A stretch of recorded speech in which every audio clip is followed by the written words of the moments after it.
Voici mon résumé pour l'anime Yozakura Family. Si vous aimez mes résumés, n'oubliez pas de vous abonner et d'appuyer sur la cloche de notification.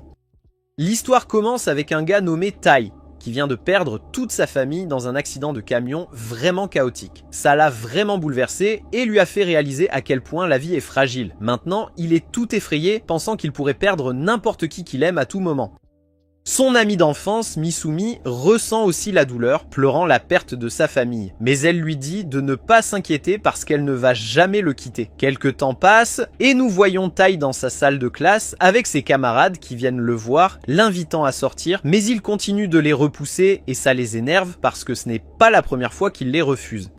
Il se demande pourquoi il ne veut pas se détendre avec eux, il pense qu'il doit être timide ou quelque chose comme ça, alors il décide de reculer. Ils ne savent pas que, en réalité, il est content qu'ils aient tendu la main, mais il n'a juste pas envie de parler aux gens parce qu'il essaie toujours de faire face à la mort de sa famille. Après leur départ, Misumi s'approche de lui et lui donne de la nourriture, lui disant qu'il doit bien manger. Leurs camarades de classe les regardent et nous découvrons qu'ils sont tous jaloux parce qu'ils ont tous un faible pour Misumi. Elle commence à s'inquiéter pour Tai parce qu'il devient asocial, disant qu'il doit s'ouvrir et parler aux gens. Mais il lui rappelle comment elle a rejeté leur aîné, Tanaka, pensant qu'il est un type génial.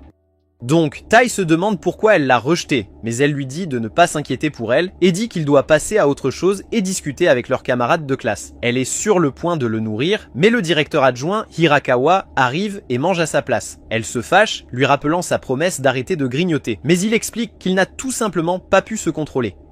Elle sait qu'il est censé être en voyage d'affaires, mais il dit qu'il a changé ses plans parce qu'il avait envie de manger sa cuisine. Il aime bien la couleur de ses cheveux, mais elle lui dit de retourner à son bureau. Ensuite, il dit à Tai de le retrouver après les cours. T se demande s'il a foiré quelque chose, en pensant qu'Hirakawa est totalement bizarre. Après les cours, Tai se rend au bureau d'Hirakawa, se demandant pourquoi il a été convoqué. Mais Hirakawa révèle qu'il a toute une collection de photos de Misumi. Il admet avoir pris d'innombrables clichés d'elle, révélant qu'il l'a espionnée dans l'ombre pour la protéger de tous les mecs qui essaient de sortir avec elle. Il sait que Tanaka lui a demandé de sortir avec lui, et nous voyons qu'Hirakawa a torturé le pauvre garçon, l'avertissant de rester loin d'elle. Alors Tai se rend compte qu'il est dans de beaux draps, parce que Hirakawa est carrément fou. Le mec menace même de tuer Tai, lui demandant s'il commence à éprouver des sentiments pour Misumi. Tai est en panique, craignant pour sa vie, mais Hirakawa lui dit de ne pas le prendre personnellement en disant que Misumi est sa sœur. Mais d'un coup, cette fille apparaît et appuie sur un bouton, inondant la pièce de lumière, donnant à Tai une chance de s'échapper. Il reprend conscience et Misumi l'accueille, disant qu'elle est soulagée qu'il aille bien, mais il est tout confus parce qu'il est entouré par un tas d'étrangers, donc il commence à paniquer, exigeant de savoir qui diable ils sont. Misumi lui dit de se détendre et les présente comme ses frères et sœurs. Il s'avère que la fille qui lui a sauvé la peau est Futaba et elle a un frère nommé Shinzo, qui est carrément obsédé par les armes à feu.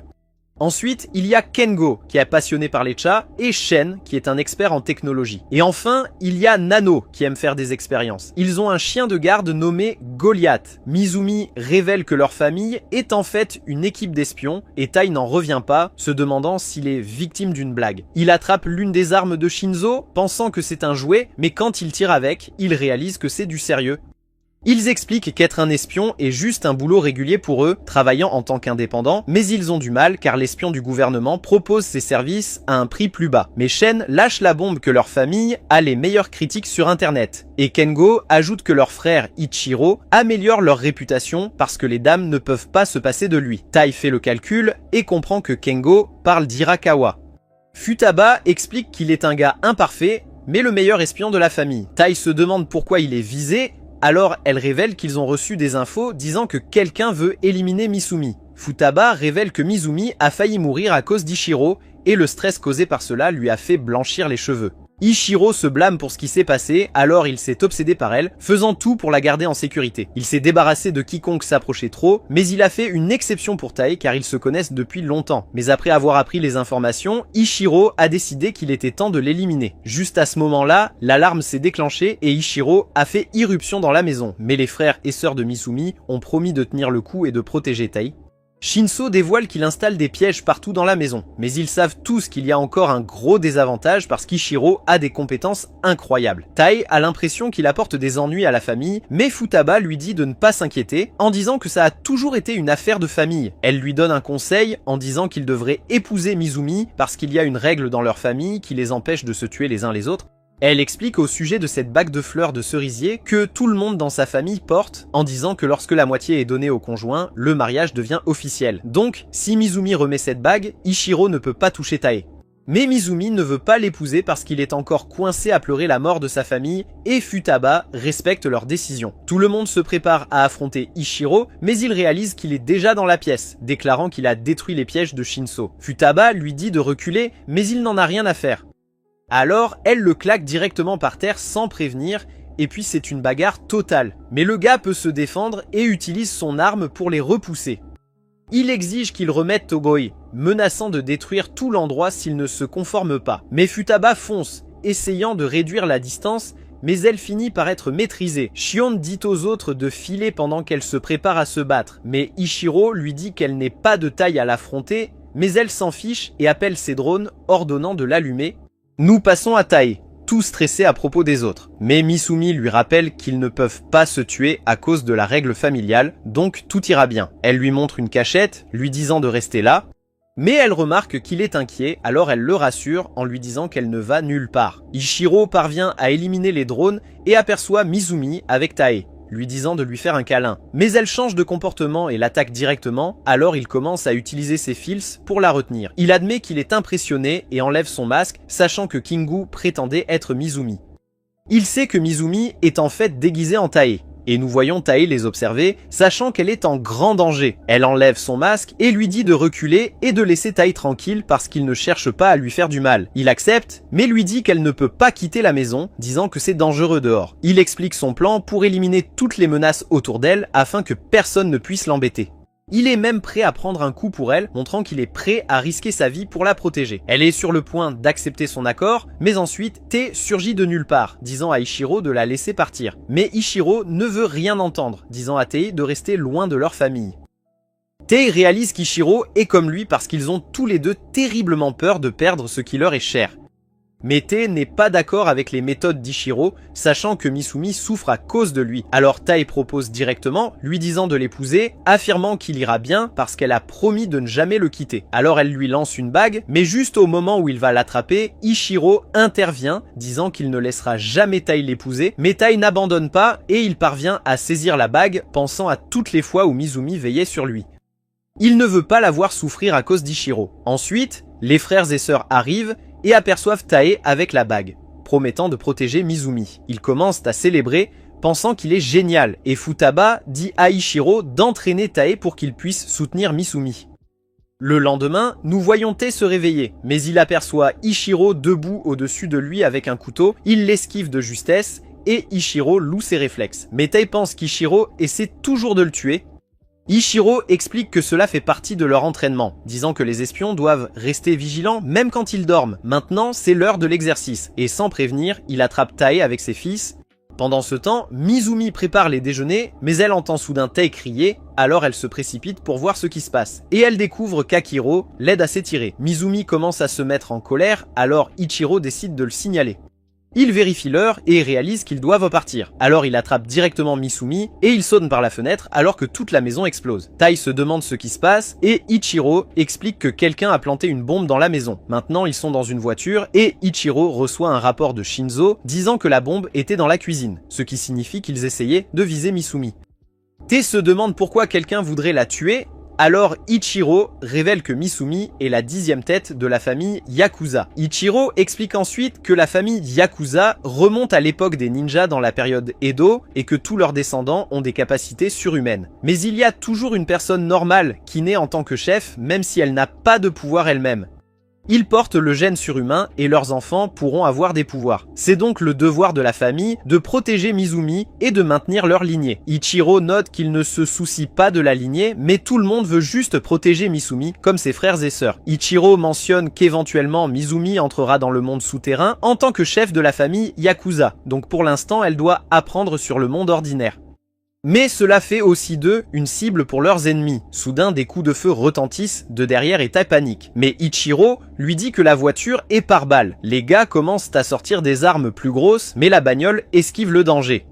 Ichiro s'inquiète de renverser son thé, disant au conducteur de conduire plus doucement. Et devinez qui conduit, c'est le géant Goliath. Tai n'en croit pas ses yeux. Puis le mec commence à leur tirer des roquettes dessus, mais Goliath parvient à les esquiver comme un chef. Ichiro renverse son thé, alors il sort pour s'occuper des affaires lui-même. Il bloque sans effort leurs balles avec ses fils et découpe les voitures qui les poursuivent. Ensuite, il retourne auprès de Tai et Misumi, rappelant à Tai qu'il fait maintenant partie de la famille et qu'il doit aussi protéger Mizumi. Ichiro prévoit donc de lui apprendre tout ce qu'il faut savoir sur le métier d'espion. Ichiro lui remet un papier disant que sa première mission est de protéger Mizumi des assassins toute la journée. Ils arrivent à l'école et Misumi dit bonjour à ses camarades de classe. Mais on voit Tai la suivre, inspectant toute la pièce. Les filles pensent qu'il agit étrangement, mais les autres garçons le félicitent. Mais quand ils voient son visage, ils sont complètement choqués, se demandant ce qui lui est arrivé. On revient à la voiture et Tai est paniqué en fixant le pistolet.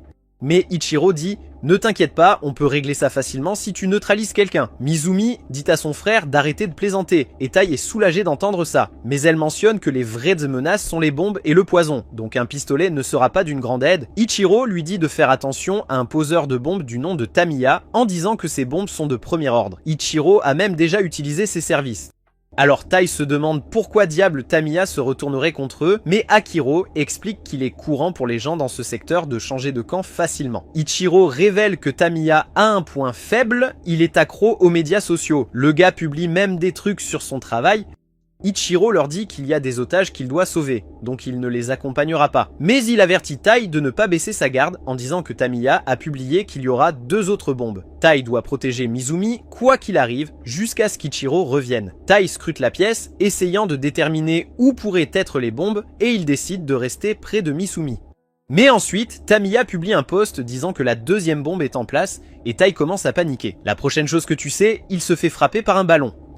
Les autres garçons s'inquiètent pour lui, mais il aperçoit une silhouette par la fenêtre et se précipite vers eux. Il arrive à l'infirmerie, mais il hésite à la porte et l'infirmière apparaît derrière lui, demandant s'il va bien. Il trouve rapidement une excuse et s'en va, mais on voit la femme sourire. On revient à la salle de classe où Misumi discute avec les filles pendant que Tai vérifie son téléphone et voit que Tamiya a placé la dernière bombe. Il pense à la façon dont Misumi a appris à se protéger, comme elle ne mange jamais rien dont elle n'est pas sûre, et comment elle évite toujours d'être seule. Les garçons s'excusent encore de l'avoir frappé et lui donnent du chocolat. Il l'avale tout de suite et les garçons n'en reviennent pas qu'il l'ait vraiment pris, lui rappelant combien il devient habituellement nerveux quand il lui parle. Soudain, Tai commence à se sentir extrêmement mal, alors il pense qu'il devrait l'emmener à l'infirmerie. Mais ensuite, il se rappelle que l'infirmière n'est pas là aujourd'hui et Tai s'évanouit carrément. Il se réveille et trouve Misumi là, lui disant que l'infirmerie n'est pas ouverte. Tai commence à douter s'il est la bonne personne pour elle, pensant qu'il ne sait rien d'elle alors qu'ils sont amis d'enfance. Malgré le danger constant, elle le soutient toujours. Il se rend compte qu'il n'a jamais pensé à ses sentiments quand il a accepté de l'épouser. Mais ensuite, elle le frappe directement et dit qu'elle est celle qu'il a choisie et elle le remercie de l'avoir épousée. Tai est ravi d'entendre ça, mais ensuite il aperçoit une bombe au plafond. Ce truc explose et les gars pensent que c'est juste l'une des expériences du club de science. Nous voyons Nano et une femme admirer l'explosion et nous voyons qu'elle était en fait Kengo. Tai et Misumi survivent à l'explosion et Tai pense à comment Tamiya a réussi à placer une bombe dans une pièce au hasard. Mais il se souvient comment l'infirmerie était fermée, donc c'était le meilleur endroit pour quelqu'un pour se reposer. Il s'aperçoit que Misumi est visé à travers ses mouvements et trouve ensuite la 3e bombe sur son propre corps. Il comprend que Tamiya a intentionnellement annoncé ses mouvements pour que Tai reste aux côtés de Misumi, faisant de lui la bombe qui la tuerait. Avec seulement quelques secondes restantes, la porte bloquée, Tai saute du bâtiment pour s'éloigner de Misumi. Mais de nulle part, Ichiro l'attrape et désarme la bombe, félicitant Tai pour avoir terminé sa mission. Misumi demande ce qu'ils vont faire avec la bombe et Ichiro dit qu'il prévoit de la rendre à son propriétaire. Nano, Kengo et Shinzo arrivent et Misumi se rend compte qu'ils ont tout regardé. Kengo dit qu'il voulait juste voir Tai lors de sa première mission.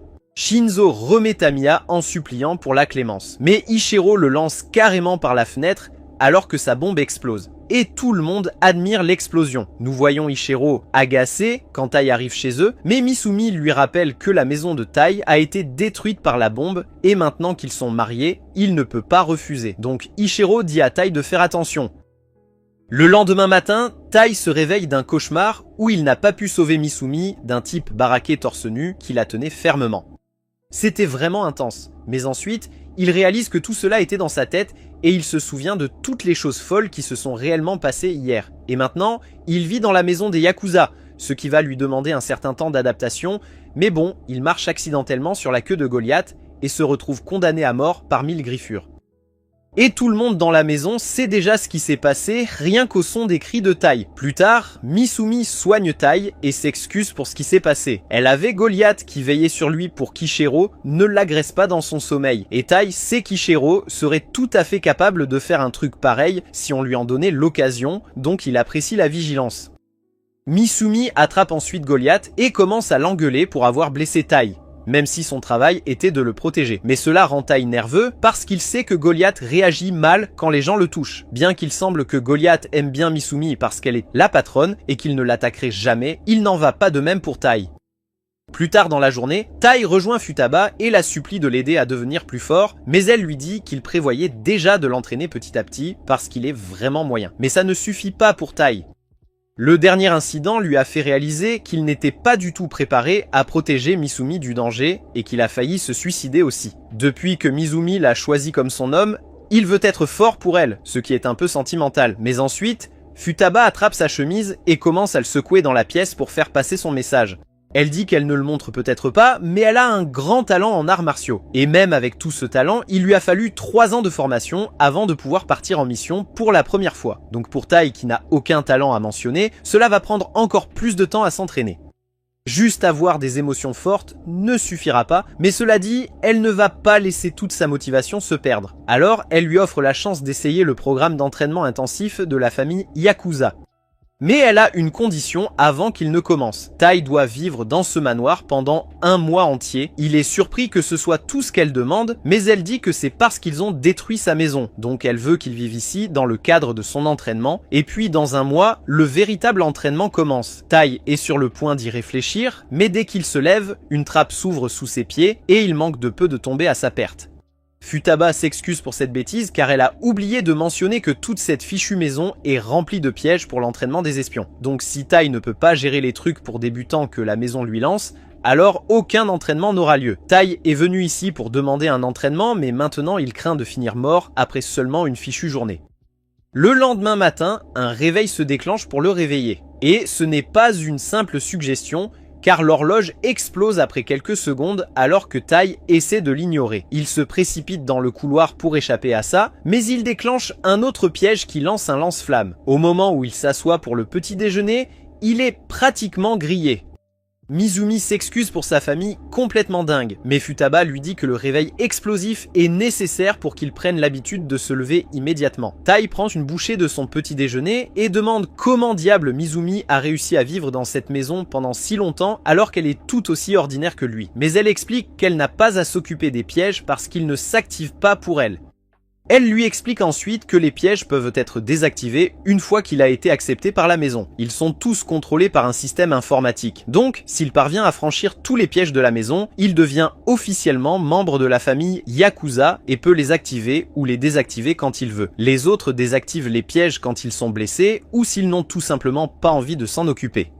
Et si Tai bosse comme un dingue, il pourra peut-être faire la même chose en environ 2 ans ou un truc du genre. Tai n'est pas trop chaud pour ce délai de 2 ans. Mais un instant plus tard, son estomac commence à lui jouer des tours et Futaba lui dit qu'il aurait dû faire plus attention à ce qu'il mangeait. Tout le monde dans la famille, sauf Misumi, a sa nourriture mélangée avec un peu de poison pour développer une immunité. Mais Tai n'a pas à s'inquiéter car il n'y en a que suffisamment pour le transformer en Ace Blaster le matin. Mais une chose dont il doit s'inquiéter est le fait que la porte de la salle de bain a environ 20 fichus verrous pour une raison quelconque. Ichiro passe, et bien qu'il ne fasse rien à Tai, il aime le voir souffrir. Pour entrer, Tai doit pouvoir crocheter la serrure et déchiffrer le mot de passe en moins d'1 minute. Mais c'est cruel de s'attendre à ce qu'il fasse ça du premier coup.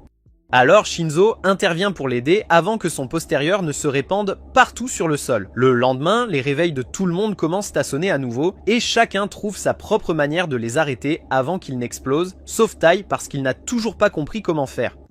Les pièges sont partout autour de lui. Essayer de prendre un petit déjeuner finit par lui faire prendre une douche comme s'il était dans une fusillade. Allumer la télé nécessite de tirer sur le bouton avec un foutu pistolet. Et même prendre une douche se transforme presque en une séance de torture par l'eau. Quand il se rend finalement à l'école, il est complètement épuisé. Ses potes lui demandent s'il va bien, mais il fait semblant et dit qu'il va bien. Alors il le laisse tranquille. Quand la journée touche enfin à sa fin, notre garçon est complètement épuisé. Mais après avoir vérifié Misumi, il voit qu'elle a été la nuit, donc il la couvre d'une couverture et décide de travailler un peu plus. Il sort pour s'entraîner à viser, mais bon sang, il tire encore comme un Stormtrooper. Il est déterminé à continuer jusqu'à ce qu'il réussisse enfin. Mais ensuite, Misumi l'appelle et lui demande s'il veut faire une pause avec elle. Ils se détendent tous les deux à l'intérieur et Misumi lui verse une tasse de thé avant de lui demander s'il est sûr qu'il ne se pousse pas trop avec tout l'entraînement qu'il a fait. Thé n'aime pas l'admettre, mais elle sait qu'il est là-bas à se démener parce qu'il pense qu'il est faible. Mais Misumi ne le voit pas comme ça. Elle se souvient d'autres fois quand ils étaient voisins. Ils n'étaient pas super proches ou rien à l'époque, mais quand elle a commencé le collège, elle a commencé à chauffer de la part de certaines filles jalouses parce qu'elle arborait cette mèche blanche stylée et Ichiro n'était pas là pour les faire disparaître. Misumi était donc à la merci de leur manière cruelle avec les ciseaux. Mais alors, Tai est arrivé et a fermé leur clapet en se coupant les cheveux sans dire un mot. Son geste a choqué ces brutes et ils sont partis en courant comme des petits chiots effrayés. Une fois que les filles sont parties, Tai a laissé tomber les ciseaux et a dit à Misumi qu'il avait prévu de se couper les cheveux de toute façon, donc qu'elle n'avait pas à s'inquiéter. Elle se sentait toujours mal à ce sujet, mais il a insisté que ce n'était rien, et à partir de ce jour-là, ils sont devenus super proches. Il l'a soutenue tout ce temps, alors elle lui fait savoir qu'il n'a plus besoin de se tuer à la tâche. Un certain temps passe et Tai se réveille un matin réussissant à arrêter ce foutu réveil explosif avant qu'il ne recommence à sonner. Il traverse le couloir sans déclencher aucun de ces foutus pièges. Il entre dans le salon et salue Shinzo alors qu'il essaie à nouveau d'allumer la télé avec un pistolet. Son objectif s'est amélioré et maintenant il peut appuyer sur ce bouton d'allumage, mais changer de chaîne est encore un peu compliqué pour lui. Alors Shinzo lui donne quelques conseils pour réduire le recul lorsqu'il tire avec ce pistolet. Peu après, Shin entre dans la pièce et elle est vraiment impressionnée que Tai puisse maintenant allumer la télévision avec facilité. Elle est venue donner à Shinzo quelques données de performance de Tai qu'elle a analysées pour lui. Tai est super reconnaissant pour toute l'aide qu'il lui apporte, mais il a une question qu'il meurt d'envie de poser. Il demande à Shin pourquoi Shinzo traîne toujours dans une poubelle, mais la réponse est assez simple. Le gars est juste super timide et paresseux, donc il quitte rarement le petit tank qu'il a construit pour lui-même. Mais ce n'est pas le point, elle dit à Tai de se dépêcher parce qu'il est censé rencontrer Nano pour apprendre à gérer le gaz toxique. Alors qu'il rebondit, Shinzo dit qu'il pense que Tai a vraiment du talent pour ce truc d'espionnage. Mais bien que Shin soit d'accord qu'il fait de réels progrès, elle sait que c'est grâce à son propre travail acharné. Plus tard, Futaba et Kengo se promènent dans le couloir et tombent sur Tai et Nano en train de s'entraîner à la guerre chimique. Kengo essaie de s'immiscer, mais Futaba le rabat à sa place pour que Tai puisse s'entraîner tranquillement, même si elle sent que quelque chose cloche. Plus le temps passe, et Tai termine sa routine matinale sans accroc. Misumi est vraiment fier de ses progrès en seulement 3 semaines de vie ici. Il lui demande de lui passer le lait, mais il y a une chose à laquelle il n'est toujours pas habitué, ses doses de poison doux. Alors, une fois de plus, il doit courir aux toilettes. Mais il n'a toujours pas compris comment déchiffrer les codes sur la porte. Kengo va l'aider avant qu'il ait un accident, mais quand il arrive, il trouve Tai évanoui par terre. Tout le monde se précipite pour voir ce qui se passe, et Futaba demande à Nano de préparer des médicaments pour lui. Plus tard, Tai se réveille sur la table de diagnostic de Nano, et heureusement pour lui, il n'a qu'une fièvre à cause d'une grande fatigue. S'il se repose pour le reste de la journée, il ira mieux, ou du moins, il irait mieux s'il n'avait pas de blessure aussi grave. Futaba a remarqué qu'il cache quelque chose depuis un petit moment maintenant, car il n'y a pas moyen qu'il obtienne ces résultats incroyables sans prendre des mesures drastiques. Il l'a gardé discret avec l'aide des autres, et Futaba est carrément déçu de Nano pour s'être laissé aller comme ça. Tai lui dit que ce n'est pas la faute des autres parce qu'ils ont essayé de l'arrêter de tout donner. Mais il était têtu comme un âne et les a suppliés jusqu'à ce qu'il cède parce qu'il voulait protéger Mademoiselle Yumi dès que possible. Futaba lui donne une tape sur la tête parce qu'il est si stupide et qu'il ne réalise pas qu'il ne peut pas s'occuper de Mademoiselle Yumi s'il ne s'occupe pas de lui-même d'abord. Elle lui remet un livre sur les bases du décryptage pour qu'il ait de quoi faire pendant qu'il se remet de ses blessures, et Tai la remercie pour sa gentillesse. Mais une fois qu'elle est partie, Futaba pense à elle-même que la résilience de Tai est carrément incroyable. La plupart des gens s'effondreraient bien avant que leur corps ne lâche s'ils se poussaient à bout comme il l'a fait. Mais Tai continue de s'entraîner dur pour Miss Yumi, et cela signifie peut-être qu'il a ce qu'il faut pour la protéger après tout. Quelques jours plus tard, Tai est complètement rétabli et enfin capable de déverrouiller la maudite porte de la salle de bain tout seul, et c'est une raison de célébrer. Et puisqu'il a réussi à déjouer tous les pièges de la maison, il obtient l'accès administrateur pour les désactiver et est officiellement reconnu comme Yakuza. Futaba le soutient personnellement pour tout le travail acharné qu'il a accompli au cours du mois dernier, mais à partir de maintenant, il va recevoir cette formation intense de la famille Yakuza, donc il doit être prêt. Shinzo sort une chemise de 100 kg pour que Tai la porte. La tension augmente la difficulté des pièges, donc Tai est parti pour un entraînement encore plus brutal dès le départ. Plus tard, on aperçoit Miss Yumi en train de cuisiner un festin pour la famille, faisant son truc habituel en ajoutant une touche de poison. Mais de nulle part, Tai lui pose une question sur le port d'un soutien-gorge, la prenant par surprise. Il essaie d'expliquer qu'il s'entraînait à ses déguisements, mais elle ne veut rien entendre. Ensuite, Kengo arrive et propose d'apprendre à Tai, mais il finit par se moquer de lui à la place. Shinzo arrive, se demandant ce qui se passe, alors Tai arrache le déguisement de Kengo. Ichiro intervient, disant qu'il est sur le point de partir en mission et essaie d'obtenir un baiser de Mademoiselle Yumi, mais elle le repousse simplement. Il s'avère que Shinzo part aussi en mission et Tai s'inquiète pour lui. Mais Shinzo dit que c'est juste un truc basique où ils doivent récupérer la plaque originale pour de la fausse monnaie. Tai n'arrive pas à croire que cela soit considéré comme une mission facile, alors Shinzo lui donne quelque chose avant de partir. La scène suivante, on voit Tai et Mademoiselle Yumi marchant vers l'école, et tout à coup, une balle de baseball leur arrive dessus en volant. Mais Tai l'attrape comme si de rien n'était, la renvoyant avec une vitesse incroyable, et l'entraîneur lui demande directement de rejoindre l'équipe. Pendant la pause déjeuner, Mademoiselle Yumi mentionne comment son entraînement l'a rendu presque surhumain et lui dit de faire attention à ne pas révéler son identité. Après l'école, Mademoiselle Yumi s'occupe de tous les papiers de la famille et Tai est impressionné par la manière dont elle gère tout cela. Mais elle lui dit qu'elle s'y est habituée et que c'est sa responsabilité en tant que chef. Tout à coup, elle remarque qu'il manque quelque chose et décide de rendre visite à Kengo. Tai n'en revient pas de voir l'état de désordre de la chambre de Kengo et Mademoiselle Yumi le réprimande pour avoir oublié de joindre les documents à son rapport. Kengo s'en fiche et dit que ça n'a pas d'importance et Tai propose de chercher dans la chambre, mais Kengo dit que ça ne sert à rien parce qu'il n'a jamais fait ce fichu rapport. Il sort complètement nu et Mademoiselle Yumi lui dit de se couvrir devant elle, mais Kengo lui rappelle qu'ils prenaient des bains ensemble quand ils étaient enfants. Mademoiselle Yumi décide de le punir, mais Kengo passe devant eux à toute vitesse. Tai essaie de l'arrêter, mais Kengo se déguise en Mademoiselle Yumi, prenant Tai par surprise et le faisant hésiter, puis il s'échappe. Mademoiselle Yumi active le mode hibernation et toute la maison se verrouille. Pendant ce temps, nous voyons Shinzo se faufiler à travers une conduite d'aération, portant des lunettes à rayon X pour observer ce qui se passe. Il remarque que la sécurité est plus stricte que prévu et ensuite le directeur de l'endroit arrive. Il se sent bien parce que les choses semblent se dérouler comme prévu, mais il semble que quelqu'un d'autre tire les ficelles.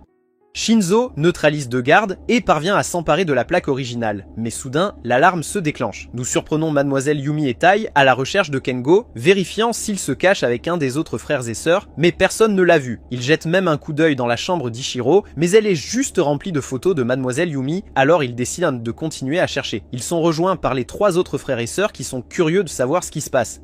Soudain, ils réalisent que Kengo s'était déguisé en eux plus tôt. Ils entendent Kengo rire et le voient sortir d'une foutue peinture. Mais il s'échappe très vite. Tai part à sa poursuite, mais lorsqu'il tourne le coin, Kengo se faufile. Mizumi se demande ce qui s'est passé et Tai pointe vers un tunnel. Mizumi n'en revient pas qu'il y ait un passage secret qu'elle ne connaissait pas et elle est furieuse que Kengo se soit échappé.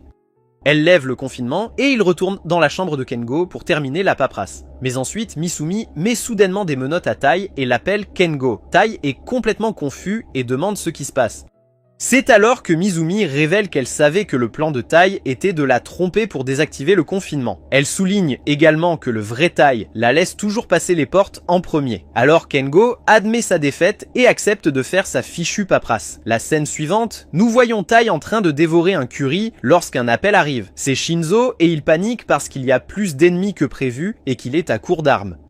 Il s'avère que même s'il est un expert en armes, c'est un vrai lâche quand il n'a plus rien pour se battre. Alors Mizumi demande de l'aide à Tai. On surprend Tai avec un colis, s'infiltrant dans l'installation, mais ensuite un type le surprend. Il se souvient de son entraînement avec Shinzo, alors il riposte et désactive l'arme du type, le neutralisant. Plus de gens commencent à l'attaquer et Tai peut dire qu'ils sont 3. Il parvient à en éliminer 2, mais le 3e est sur le point d'appeler des renforts. C'est à ce moment-là qu'on découvre que Shinzo lui a donné un pistolet, alors il décide de l'utiliser. Le truc tire de l'électricité et grille la radio. Tai arrive jusqu'à Shinzo, qui le serre instantanément dans ses bras et admet qu'il avait une peur bleue. Il câline son nouveau pistolet et Tai suggère qu'ils se mettent en route. Mais soudain, ils sont repérés. Cependant, Shinzo reprend son mode badass et les désarme rapidement. Ils prennent la fuite et Shinzo gère les gardes comme si de rien n'était. Il se dirige vers la sortie, mais il y a un tireur embusqué et Tai prend une balle dans la jambe. Le gars menace de finir Tai et dit à Shinzo de lâcher son arme. Shinzo voit Tai en train de saigner et jette son arme. Dans un flashback, Misumi dit à Tai qu'il peut donner à Shinzo n'importe quoi comme arme tant que cela le met à l'aise. Alors Tai lui lance soudainement une foutue fourchette et Shinzo l'utilise pour détruire le pistolet du gars et il a pu l'achever. Ils ont réussi à s'échapper et ils se sont tous les deux excusés d'avoir tout gâché. Tai est inquiet parce que Shinzo n'a plus de balles, mais il sait qu'il doit s'y habituer et devenir plus fort parce qu'il doit protéger la famille en tant que grand frère. Le soir suivant, nous voyons Tai au téléphone avec Misumi qui l'invite à sortir. Mais ensuite, cette fichue voiture arrive et un type au hasard se montre. Alors Tai lui raccroche au nez. Le type s'approche et se présente comme Seigi, un flic, et commence à bombarder Tai de questions. Il se dirige vers le commissariat où Seigi sort une photo de Tai de sa dernière mission et Tai commence à devenir nerveux en se demandant comment diable Seigi l'a trouvé. Seigi lâche une bombe et montre à Tai des vidéos de lui lors des événements récents, pensant qu'il est responsable de tout le bordel qui s'est passé. Il traite Tai de criminel et le menace de l'arrêter. Mais ensuite, Seiji commence à penser que Tai travaille avec une organisation secrète. Alors il lui propose un marché, balance tout le monde et il aura une peine plus légère. Tai n'en veut pas et dit qu'il ne sait rien. Seiji essaie de lui donner de l'eau, mais Tai sait que c'est mélangé avec du sérum de vérité. Alors, il refuse de le boire. Seiji le force à l'avaler, mais Tai fait un coup d'éclat et le rattrape avec un ballon et il continue de faire l'idiot. Soudainement, Seigi l'attaque et Tai réalise qu'il y a des cadavres dans la pièce. Seigi explique qu'il vient d'éliminer un trafiquant de drogue, se vantant de ne pas avoir peur de faire justice lui-même. Il saisit Tai et le menace de le tuer, mais il aperçoit alors un fil et réalise que Shiro est impliqué. Tai dit à Seigi qu'il ne sait rien. Seigi est sur le point de donner un coup de poing, mais Tai l'esquive et le coup de poing finit par traverser le mur. Pendant ce temps, Shiro écoute et commence à se moquer de la performance pathétique de Seigi. Tai demande une explication et Shiro révèle que Seigi est son pote et qu'il a couvert les activités de la famille en échange de leur aide dans ses enquêtes. Ichiro demande si Tai a réussi le test et explique que Tai ne les a pas dénoncés et qu'il a hâte de travailler avec lui. Seiji mentionne qu'il a un gros travail pour Ichiro, alors il se rend compte qu'il est temps pour sa prochaine mission et décide de partir. Le lendemain, Tai est épuisé parce qu'il n'a pas pu suffisamment dormir, et Misumi s'inquiète pour lui. Ichiro entre dans la classe et annonce qu'il va être le professeur remplaçant. Il commence à donner un cours et Tai est sur le point de s'évanouir. Puis, il sent une fichue craie venir vers lui à une vitesse fulgurante. Il l'évite juste à temps. La craie laisse un foutu trou dans le mur et Ichiro utilise le code Morse pour communiquer, disant à Tai qu'il doit apprendre à contrôler ses habitudes de sommeil. Ichiro commence à parler des dauphins et de comment ils ne dorment pas comme les humains. Il dit qu'il désactive simplement une partie de leur cerveau pour se reposer. Le mec dit à Tai qu'il doit apprendre cette compétence, mais Tai pense que c'est impossible parce que les humains ont besoin de dormir pour survivre. Ichiro prévient Tai qu'il va lui lancer encore plus de craie s'il le surprend en train de dormir. Mais ensuite, Misumi intervient et dit à Ichiro de reculer, pensant qu'il essaie juste de torturer Tai. Il est content qu'elle lui parle et elle dit à Ichiro d'arrêter de rendre la vie de Tai misérable. Mais Tai la rassure en lui disant qu'il peut réussir le test d'Ichiro. Mais Ichiro sort soudainement une pastille et l'écrase, remplissant toute la pièce de gaz soporifique. Misumi met un masque à gaz et s'énerve parce que tout le monde s'évanouit. Ichiro aperçoit Tai en train de dormir et commence à lui lancer des craies, mais Tai se défend comme un pro. Misumi est choquée parce qu'elle voit que Tai peut bouger même quand il dort. Ichiro réalise que Tai est à moitié réveillé et commence à lancer encore plus de craies, mais Tai les esquive toutes comme un véritable ninja. Ichiro est impressionné et continue à lancer des craies jusqu'à la fin du cours. Mais ce soir-là, on découvre que Tai n'arrive plus à se remettre dans cet état de demi-sommeil. Tout le monde le trouve bizarre parce qu'il le voit en train de marcher en dormant et tout ça. Le lendemain, Tai lit un manuel sur comment sortir avec quelqu'un comme un espion. Il réalise qu'il n'a pas passé assez de temps avec Misumi et il a peur que leur relation se détériore. Il est sur le point de l'inviter à sortir lorsqu'il reçoit un appel de Seiji. Seiji dit qu'il y a une mission urgente et que Tai doit y aller. Alors, Tai se rend dans un parc d'attractions et Seiji lui dit d'attraper un couple dangereux qui cause des problèmes avec leurs armes à feu. Mais Seiji n'a aucune idée de leur apparence. Alors il dit à Tai de faire attention à tout comportement suspect. Mais Tai se rend compte qu'il se fait remarquer parce qu'il est tout seul parmi une mère de couple. Juste à ce moment-là, Mizumi arrive et dit qu'elle sait ce qui se passe et qu'elle va l'aider à se fondre dans la masse. Elle désigne même des personnes suspectes à proximité. Elle lui dit qu'elle peut se débrouiller seule, alors il n'a pas besoin de s'inquiéter pour elle. Il remarque ce couple mignon qui passe un bon moment avec le garçon complimentant la tenue de la fille. Alors Tai essaie de l'imiter et dit à Misumi qu'elle peut faire des coups de pied impressionnants dans sa tenue. Mais elle répond simplement qu'elle peut se déplacer facilement et il réalise qu'il a du mal à la divertir. Il remarque un couple louche qui monte sur un grand 8, alors il décide de les suivre.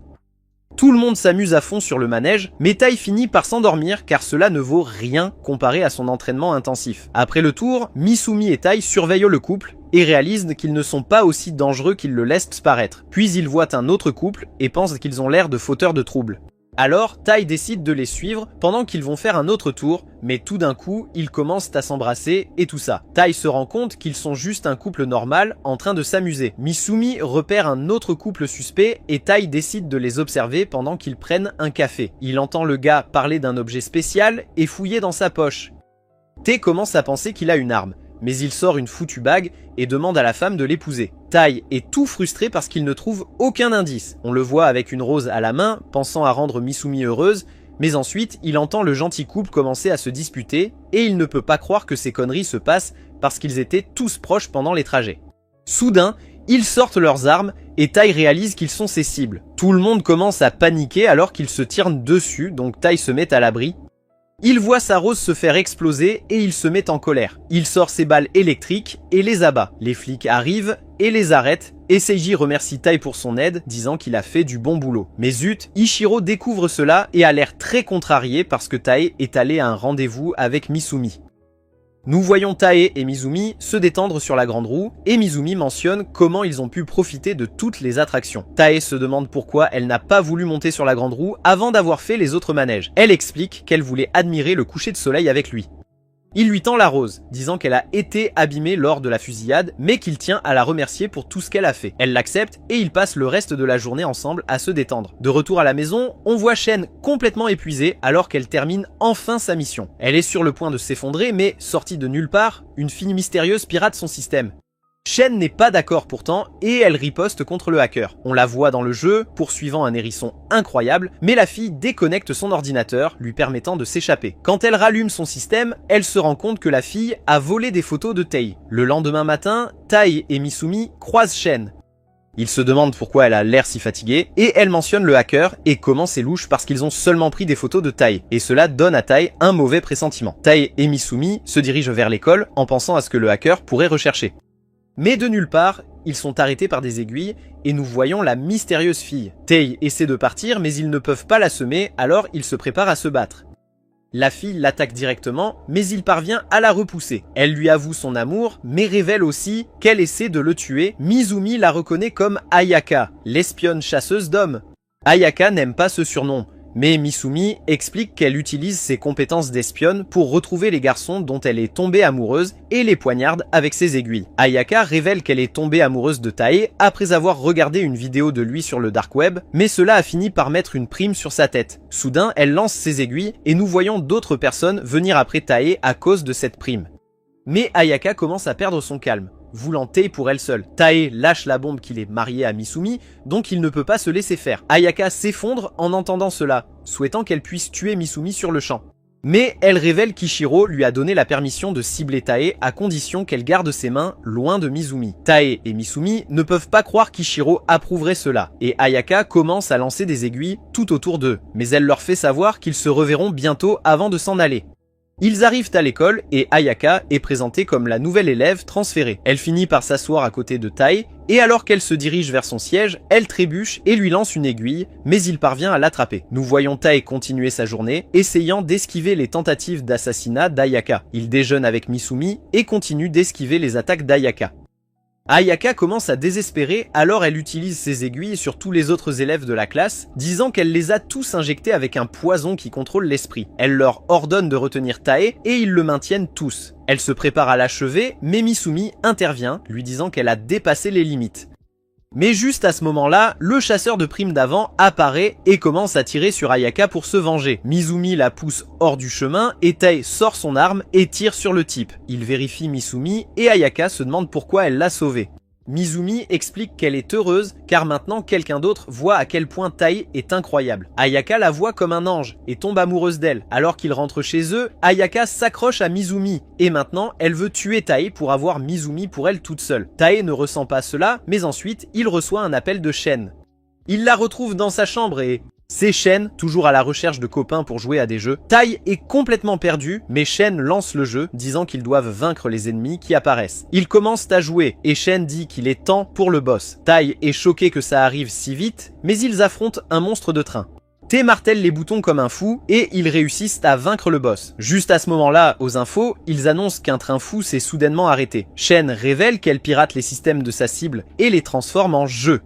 Elle doit finir le jeu pour accomplir son travail. Elle dit qu'elle ne peut pas toujours le faire seule et montre un hélicoptère sur le point de s'écraser dans une centrale électrique. Ils se préparent pour le prochain jeu et ils doivent combattre un dragon incroyable. Shen donne à Tae un objet de résurrection au cas où, et elle commence à se battre contre ces monstres Ichiro. Tae lutte contre eux, mais d'une manière ou d'une autre, il active le mode dieu et Shen s'énerve, lui criant dessus pour avoir utilisé des astuces. Le dragon se rapproche de la cible, mais Shen réalise une combinaison de mouvements, esquivant le souffle du dragon et l'abattant. Tae est impressionné comme jamais, mais le jeu n'est pas fini, car d'innombrables dragons apparaissent soudainement, et on voit que c'est un essaim de drones. Shen pense que c'est la fin du jeu, mais Tae a une idée. Il utilise l'objet de résurrection pour ramener le dragon et il commence à détruire les drones. L'hélicoptère les abat et Shen est impressionné que ça fonctionne, mais quelques drones passent jusqu'à ce qu'Ayaka apparaisse de nulle part et les élimine, déterminé à prendre des photos de Mademoiselle Yumi. Tae et Shen terminent le reste des drones et ils finissent enfin la mission. Shen félicite Tae pour son plan, mais elle insiste pour jouer encore avec lui et refuse de le laisser partir. Un peu plus tard, nous avons ces deux espions super cool qui viennent de terminer une mission de folie, et l'un d'eux, qui s'appelle Oga, fait une pause et lit le dernier numéro de Spice Monthly qui a mis Tae en couverture. Oga est époustouflé par tous les exploits incroyables de Tae, mais Sui, son partenaire, s'en fiche car cela n'a rien à voir avec leur mission. Pendant ce temps, de retour au manoir Yakuza, Tae se détend quand il reçoit un appel de Nano qui cherche à rentrer chez elle. Tae est en train de faire son échauffement, mais il accepte de l'aider et lui demande où il se trouve maintenant, et Nano révèle qu'il est dans un laboratoire maléfique. Tae a besoin de plus d'informations, alors Nano explique. Ce laboratoire prépare des armes biologiques sérieuses, comme du gaz toxique. La mission de Nano était de s'infiltrer dans cet endroit et de le fermer, et il l'a réussi, mais maintenant il tient une bombe appelée Sodom chargée de germes. Si cette chose explose, elle va tout détruire dans un rayon de 10 km. Sans aucun doute, sortir cette chose est super risqué, alors Nano décide juste de la manger. Tae est un peu effrayé parce que Nano vient d'avaler une fichue arme biologique, mais il explique que son corps est très bon pour détoxifier les choses, donc ça ne pourra pas le tuer. Mais ça va lui prendre environ 3 heures pour neutraliser le gaz toxique dans son système, et comme effet secondaire, il va être complètement KO. Heureusement pour Nano, il a déjà assommé tout le monde dans le labo, donc il n'y a pas de danger immédiat. Mais il veut que Tae vienne le récupérer avant que les autres gars du labo ne se rendent compte et ne commencent à le traquer. Tae comprend le plan et se prépare, prêt à foncer vers le labo. Mais quand il arrive là, quelque chose semble bizarre, comme un pressentiment étrange. Il reste en alerte maximale, vérifiant chaque recoin, mais il n'y a aucun signe de sécurité nulle part jusqu'à ce qu'il tombe sur les corps des gardes de sécurité, et c'est là que ça commence à devenir vraiment flippant. Les gardes sont déjà hors service et le système de sécurité a été piraté, mais ce n'est pas le style de Nano, alors il se demande qui est derrière tout ça. Il est perdu dans ses pensées pendant un instant lorsque l'un des gardes qui n'est pas assommé vise Tae avec son arme, mais juste avant qu'il ne puisse appuyer sur la gâchette, ce garde est projeté contre un mur par une fichue boulet chaîne et ceux qui l'ont sauvé ne sont autres que Sui et Oga de tout à l'heure. Sui est tout surpris que Tae soit également en mission ici, alors il se présente comme faisant partie de Hinjiku, un groupe d'espions gouvernementaux. Tae a déjà entendu parler de Hinjiku, contrairement aux espions indépendants de la famille Yakuza, ces gens de Hinjiku sont l'élite, ils prennent des ordres directement du gouvernement. Sui explique qu'ils ont été envoyés ici pour fermer ce laboratoire et il demande à Oga une mise à jour.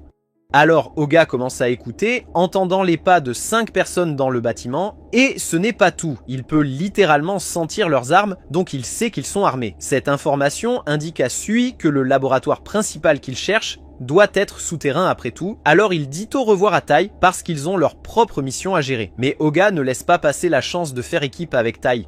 Il attrape Tai et l'entraîne avec lui. Puis, sans prévenir, un garde s'approche de Tai et tire 2 balles sur lui, mais Tai les évite comme un vrai ninja et contre-attaque, impressionnant énormément Oga. Finalement, ils arrivent au laboratoire qu'ils cherchent, et Tai ne perd pas de temps pour venir en aide à Nano dès qu'il l'aperçoit. Mais alors, Oga essaie de tuer Nano avec sa boule de métal, alors Tai doit bloquer cela avec son couteau, le cassant dans le processus. Oga dit à Tai de se retirer parce que c'est dangereux pour lui d'interférer ainsi. Leur mission consiste à neutraliser ce laboratoire. Tai ne comprend pas pourquoi il voudrait aussi tuer Nano. Sui explique qu'il surveillait ce laboratoire depuis un moment, donc il savait tout sur l'infiltration de Nano dans le laboratoire. Et comme Tai connaissait l'emplacement de Nano, c'était un jeu d'enfant pour eux de trouver cet endroit. Mais maintenant que Nano a avalé cette arme biologique, il est devenu une menace majeure pour la sécurité nationale. Ils doivent donc l'éliminer pour mener à bien leur mission. Sui dit carrément à Tai de s'écarter pour qu'il puisse liquider Nano, mais il n'y a aucune chance que Tai reste tranquillement à regarder son beau-frère mordre la poussière. Alors Tai se lève et déclare que si Oga et Sui veulent s'en prendre à Nano, ils doivent d'abord passer par lui.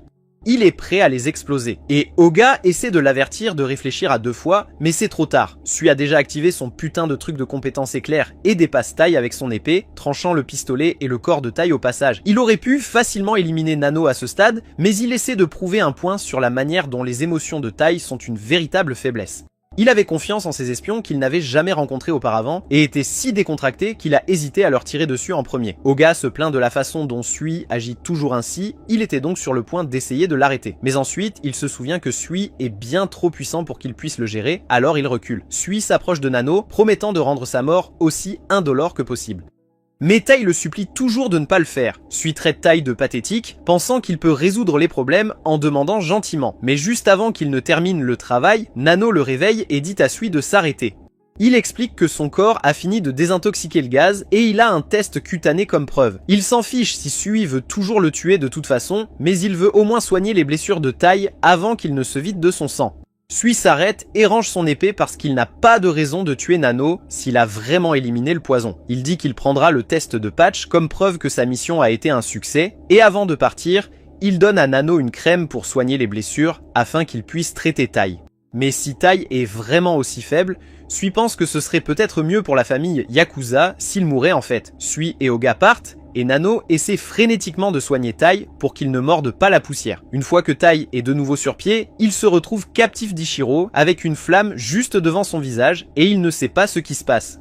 Ichiro montre à Tai qu'il a encore fait la une de Spy Magazine, mais cette fois, il s'agit de comment Tai s'est fait botter le derrière par les espions Hinajiku. Ils appellent même cela la chute de la famille Yakuza. Ichiro est furieux à propos de ça et il va traquer le journaliste qui a écrit cet article plus tard. Mais pour l'instant, il met tout le blâme sur Tai pour la mauvaise réputation que la famille Yakuza a reçue, bien qu'une grande partie soit due aux actions d'Ichiro lui-même. Mais ce qui le rend le plus furieux, c'est que Tai a presque fait tuer Nano, parce qu'il est très faible. Si Ichiro avait le choix, il préférerait que Sui élimine Tai. Mais ensuite, Nano et Mizumi arrivent et arrêtent immédiatement l'intimidation d'Ichiro. Mizumi va libérer Tai de ses liens, mais quand Tai peut enfin parler, il dit qu'il ne blâme pas Ichiro d'être en colère, parce que c'est vrai qu'il a gâché le nom de la famille Yakuza. Nano essaie de lui dire que Tai est la raison pour laquelle il respire encore. Mais Tai ne le voit pas de cette façon, parce qu'il pense que tout ce qu'il a fait, c'est retarder Sui de quelques secondes, parce qu'il est faible comme de la merde. Puis Ichiro intervient, fait tourner Tai, et lui dit qu'il ne fera jamais rien d'assez important pour ébranler la famille Yakuza. Mais s'il veut vraiment assumer sa défaite, la seule chose qu'il doit faire est de devenir plus fort, et de se venger de Sui. Ailleurs, nous voyons Sui se détendre dans un train et dire à ce type de bouger. Mais le type ne bouge pas parce que ses jambes sont longues et qu'il y a beaucoup de place ailleurs pour Sui. Mais Sui le prend personnellement et déchire carrément les vêtements du type, puis s'éloigne pour trouver un autre endroit comme si de rien n'était. Et une fois qu'il s'est installé, il finit par évoquer quelque chose qui le tracasse depuis un moment et demande à Tai ce qu'il pense faire avec ce déguisement sacrément suspect. Tai réalise qu'il a été démasqué et Sui demande s'il est là pour essayer de se venger de leur dernier combat, mais ce n'est pas l'agenda de Tai. Plus tôt, Ichiro a révélé que les espions Hinajiku avaient tous leurs propres compétences uniques. Donc si Tai veut les vaincre dans une bataille d'espions, il doit absolument récolter toutes les informations possibles sur leurs capacités. C'est pourquoi Tai dit à Sui qu'il va apprendre tout ce qui lui manque en tant qu'espion en observant Sui. C'est la première fois que Sui entend quelqu'un dire qu'il va l'espionner, mais il n'a aucune objection et dit que Tai peut faire ce qu'il veut. Cependant, il ne croit pas que Tai sera capable de le suivre avec son talent éclair. Tai avait du mal à suivre Sui et se souvient de ce que Ichiro lui avait dit sur la technique de déplacement Hinijiku. C'est leur manière secrète de marcher silencieusement à des vitesses folles, ce qui les aide dans l'espionnage, la filature et le combat. Sui est l'un des chefs d'équipe à Hinijiku et il est un maître dans ce domaine. Donc Tai doit vraiment se concentrer pour même le remarquer. Mais Tai n'abandonne pas. Il doit faire tout ce qu'il faut pour garder un œil sur Sui. Mais bon sang, Sui devient vraiment agaçant quand Tai commence à marcher à son rythme. Alors il sort son épée et déchire tous les vêtements de Tai, le laissant se faire attraper par la police de la gare. Mais Tai ne recule pas. Donc, le lendemain, pendant que Sui et Oga sont en mission, Tai les suit de près et Sui en a encore assez et déchire une fois de plus les vêtements de Tai. Le troisième jour arrive et Sui et Oga se détendent sur le côté d'un bâtiment déjeunant et Tai est toujours juste derrière eux. Sui prend son épée et découpe encore une fois les vêtements de Tai. Après une semaine entière, Sui et Oga sont en mission et Tai les suit toujours. Oga est en fait impressionné par les progrès de Tai en une semaine seulement, mais Sui n'en a rien à faire. Il s'approche pour trancher à nouveau les vêtements de Tai, mais cette fois, Tai parvient à esquiver suffisamment pour sauver son pantalon de la découpe. Sui commence à réaliser que peut-être, juste peut-être, Tai s'améliore vraiment, mais il continue quand même et coupe le reste des vêtements de Tai. Plus tard dans la journée, Nano entre dans la cuisine et trouve Ichiro en train de préparer le dîner. Nano demande à Ichiro s'il a vu Tai quelque part et Ichiro dit qu'il l'a trouvé effondré près de la porte, probablement parce qu'il a encore perdu contre Sui. Mais quand Nano demande si Ichiro l'a transporté jusqu'à sa chambre, Ichiro révèle qu'il utilise actuellement le corps de Tai comme une planche à découper. Nano pousse Ichiro de côté et vérifie si Tai va bien. Mais Tai rit simplement et dit que Sui l'a encore eu. Nano ne comprend pas pourquoi Tai se pousse aussi fort pour suivre Sui partout. Mais Tai croit qu'il doit faire cela pour surmonter sa faiblesse. Il pense qu'il vaut mieux mourir parce que personne ne veut d'un grand frère faible comme lui. Nano ne le voit pas de cette façon, car depuis le premier jour, Tai a toujours fait des trucs que personne n'attendait. Alors, peu importe ce que les gens disent, Tai sera toujours cool aux yeux de Nano. Le 10e jour où Tai suit Sui, il l'a suivi toute la journée. Et Sui est en fait impressionné, mais Sui en a fini de jouer avec Tai. Il est prêt à en finir avec lui pour de bon cette fois-ci. Alors, il se prépare à frapper. Mais Tai a un coup d'avance. Il attrape le bras de Sui, bien qu'il soit encore entaillé dans le processus. Après avoir reçu tant de coups de la lame de Sui, Tai réalise que bien que les entailles soient partout sur son corps, elles commencent toujours au centre. Il ne peut toujours pas voir les attaques venir ou y réagir. Mais au moins maintenant, il peut survivre à l'assaut de Sui. Il jette Sui à travers la cour. Et maintenant, Sui comprend pourquoi Tai a intégré la famille Yakuza, donc Sui n'essaie plus de se débarrasser de lui.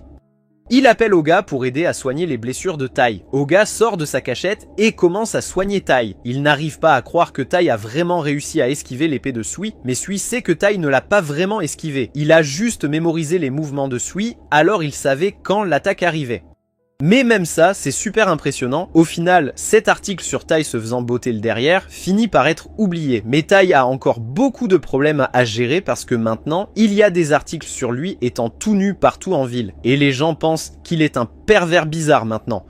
Donc plus tard, il y a cette fête de fous qui se prépare, organisée par des politiciens UP. Et les espions Hinijiku étaient censés régler quelques affaires là-bas. Mais ils ont carrément raté leur mission. Les espions s'excusent auprès de leur patron pour ne pas l'avoir accompli. Mais les politiciens ont été super vigilants ces derniers temps, donc ça a été vraiment difficile de passer parce que la sécurité était super stricte. Le patron ne s'en fait même pas parce qu'elle savait que ça allait se passer comme ça. Mais elle a ce plan génial pour percer leur sécurité, et ça va impliquer Tai. Le lendemain, Tai traîne dans le parc avec Misumi, et il est super content de passer du temps avec elle parce qu'elle lui a demandé de l'aider avec une course. Mais il est vachement curieux de savoir pourquoi elle a besoin de tout ce truc dans son sac à dos. Finalement, il tombe sur un ancien pote de Mizumi. Il s'avère que c'est Sui et Tai est aux anges. Mizumi explique qu'il connaît Sui parce qu'ils ont déjà travaillé ensemble.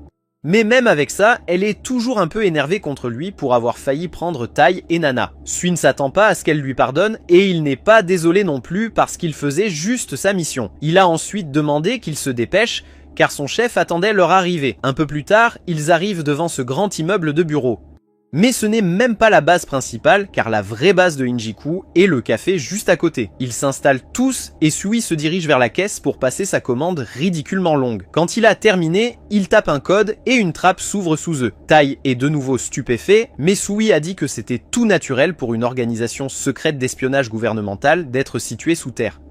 Ils ont encore quelques centaines de mètres à parcourir avant d'atteindre le siège. Sui offre à Mizumi du thé pendant qu'elle se détend sur ses genoux, mais Tai n'aime pas ça parce qu'elle est sa femme. Mais Sui dit que c'est trop risqué de la laisser partir seule, alors il la garde en sécurité pour le moment. Et Tai voit exactement ce qu'il veut dire parce qu'une multitude de flèches et de lasers commencent à fuser dans leur direction. Les pièges font partie de la formation en sécurité et espionnage de la base Injiku, alors Tai ferait mieux de rester sur ses gardes où il sera réduit en miettes avant même de toucher le sol. Après quelques secondes de folie à esquiver les lasers, Sui et Tai atteignent enfin le rez-de-chaussée. Mais les pièges ne sont pas finis. De nulle part, un énorme rocher tombe droit sur Tai. Mais juste au moment où tu penses qu'il va se faire écraser, le patron d'Injiku sort de nulle part et détruit cette chose avec un seul coup de poing. Après cela, elle accueille Tai et Misumi, mais elle se demande si ce type tout doux a assez de force pour garder Misumi en sécurité. Ils s'installent tous pour une réunion et on voit le patron se régaler des friandises alléchantes que Misumi a fait transporter ici par Tai et elle lui en est super reconnaissante. On dirait que le patron et Misumi ont un lien très fort. Misumi explique que Rin et Ichiro étaient camarades de classe, donc ils organisent des goûters avec la famille de temps en temps. Rin ne supporte pas d'entendre le nom d'Ichiro parce que ce cinglé obsédé par sa sœur gâche carrément le goût de son gâteau. Mais elle sait aussi à quel point Misumi est adorable, c'est pourquoi elle voulait que Misumi épouse quelqu'un qui pourrait la protéger des folies d'Ichiro. Mais regarder Tai ne suffira pas. Elle a entendu de Sui que Tai était un espion merdique, mais Sui la corrige et dit qu'il voulait juste dire que Tai était sérieusement genre nul à tout ce qui est lié à l'espionnage, ce qui est à peu près la même chose. Misumi défend son mari en disant qu'il a autant de détermination qu'Ichiro. Rin accepte cela comme un fait avéré. Mais avant qu'il ne puisse continuer la discussion, Ichiro débarque dans la base comme une boule de démolition. Il a perdu le signal du traceur GPS qu'il avait placé sur Misumi et il savait que seuls les espions de Injiku pouvaient le désactiver, alors il est venu ici directement pour elle. Misumi sait déjà ce qui va se passer. Rin se lève pour faire face à Ichiro et lui dit de partir parce que sa simple présence pollue l'air. Ichiro refuse de laisser qui que ce soit traîner avec Misumi à part lui, alors il utilise ses fils pour l'attaquer. Mais Rin est au même niveau que lui. Elle lui donne un coup de poing direct à travers ses fils et se moque ouvertement de lui pour avoir essayé de l'abattre avec un mouvement aussi faible. Alors Ichiro intensifie son jeu et ces deux commencent à se battre. Leur combat détruit la base en quelques secondes. Ils doivent donc évacuer tous les espions pour leur sécurité. C'est exactement ce que Misumi ne voulait pas qu'il se passe. Chaque fois qu'Ichiro et Rin sont dans la même zone, ça dégénère et ils commencent à se battre. Sui essaie d'intervenir pour les arrêter, mais il est trop faible pour s'approcher. Misumi s'interpose entre eux et leur dit d'arrêter. Mais ils sont trop concentrés sur leur mouvement d'attaque pour s'arrêter, donc Misumi est en grand danger en ce moment. Heureusement, Tai parvient à baisser la tête juste à temps pour éviter de se faire fracasser la mâchoire. Mais lui n'a pas autant de chance. Il se fait assommer et Misumi est furieuse. Elle menace de ne plus jamais parler à Rin ou Oshiro s'ils continuent à causer des problèmes comme ça. L'idée de perdre Misumi fait s'évanouir Oshiro et Rin commence à supplier pour obtenir le pardon. Mais sérieusement, Rin doit admettre que Tai est bien plus coriace qu'elle ne le pensait. Le mec a pris un coup direct de sa part et d'Oshiro et a survécu. Son opinion sur lui a changé, donc elle veut lui parler de quelque chose une fois qu'il se réveillera et retrouvera la sensation dans son visage. Elle veut que Tai se déguise et espionne un politicien. Ce mec fait toutes sortes de bonnes choses, comme l'éducation gratuite, les retraites et la réduction des taxes à la consommation. Les gens l'adorent vraiment. Mais Rin dit que beaucoup de ses réalisations reposent sur une base de pur carnage. Il a 3 des espions les plus dangereux du monde, rouge, bleu et jaune, comme ses sbires de confiance. Ils l'aident avec des pots de vin, des assassinats et toutes les combines illégales possibles pour gagner la faveur du public. Et avec les prochaines élections générales qui approchent, ce politicien planifie quelque chose de grand. Il a été assez malin pour faire passer tous ces autres crimes pour des coïncidences jusqu'à présent, mais ils ont récemment trouvé une de ces petites bombes dans une affaire non liée. Même si elle est petite, cette merde peut toujours tuer quelqu'un de près. Il y a des centaines de ces bombes là-bas, et même le nettoyeur de bombes qu'ils ont arrêté ne sait rien de leur but. Le seul indice qu'ils ont est une vidéo de l'acheteur portant une perruque et des lunettes de soleil, ressemblant comme deux gouttes d'eau au politicien en question. Mais ils n'ont pas encore assez de preuves pour l'arrêter, alors ils ont besoin que Tai se rapproche pour rassembler les preuves nécessaires avant que des innocents ne soient blessés. Tai demande pourquoi ils lui font confiance pour cette mission. Alors Rin explique que Kuroyuri est originaire du Japon. Il connaît donc l'organisation d'espionnage Inajiku. Ce politicien est en alerte maximale, donc ils ont besoin que Tai se déguise en fille pour infiltrer son cercle. Tai obtient la mission, mais il est complètement perdu sur la raison pour laquelle il doit se déguiser en fille. Rin sort une affiche de travail que Kuroyuri a publiée à la recherche d'une fille aux cheveux noirs, et c'est exactement l'apparence que Tai doit avoir. Mais avant qu'il ne lance cette mission, Rin rappelle à Tai que le destin de centaines de vies est entre ses mains, alors il ferait mieux de ne pas se tromper. Tai réussit à décrocher ce fichu boulot, et au prochain rassemblement, Kuroyuri le présente à ses fans sous le nom de Yoko. Mais Tai veut juste s'éclipser et rentrer chez lui. Les choses tournent mal quand des gens qui ne sont pas d'accord avec les politiques de Kuroyuri se montrent. Ils disent que tout ce qu'il a fait n'a fait qu'élargir l'écart entre les riches et les pauvres, donc une manifestation éclate et se transforme en émeute. Dans le chaos, un haut-parleur est sur le point d'écraser un gars, mais Kuroyuri s'interpose et encaisse le coup à la place. Il s'excuse s'ils ont pensé qu'il avait des arrière-pensées, mais il dit que ses intentions sont pures. Même s'ils sont contre lui, il représente toujours la voix du peuple. Donc, Kuroyuri est prêt à écouter paisiblement leurs plaintes. Soudain, les manifestants ne le détestent plus et tout le monde commence à applaudir. Ils emmènent Kuroyuri en ambulance pour ses blessures et il dit à Tai de retourner au bureau sans lui.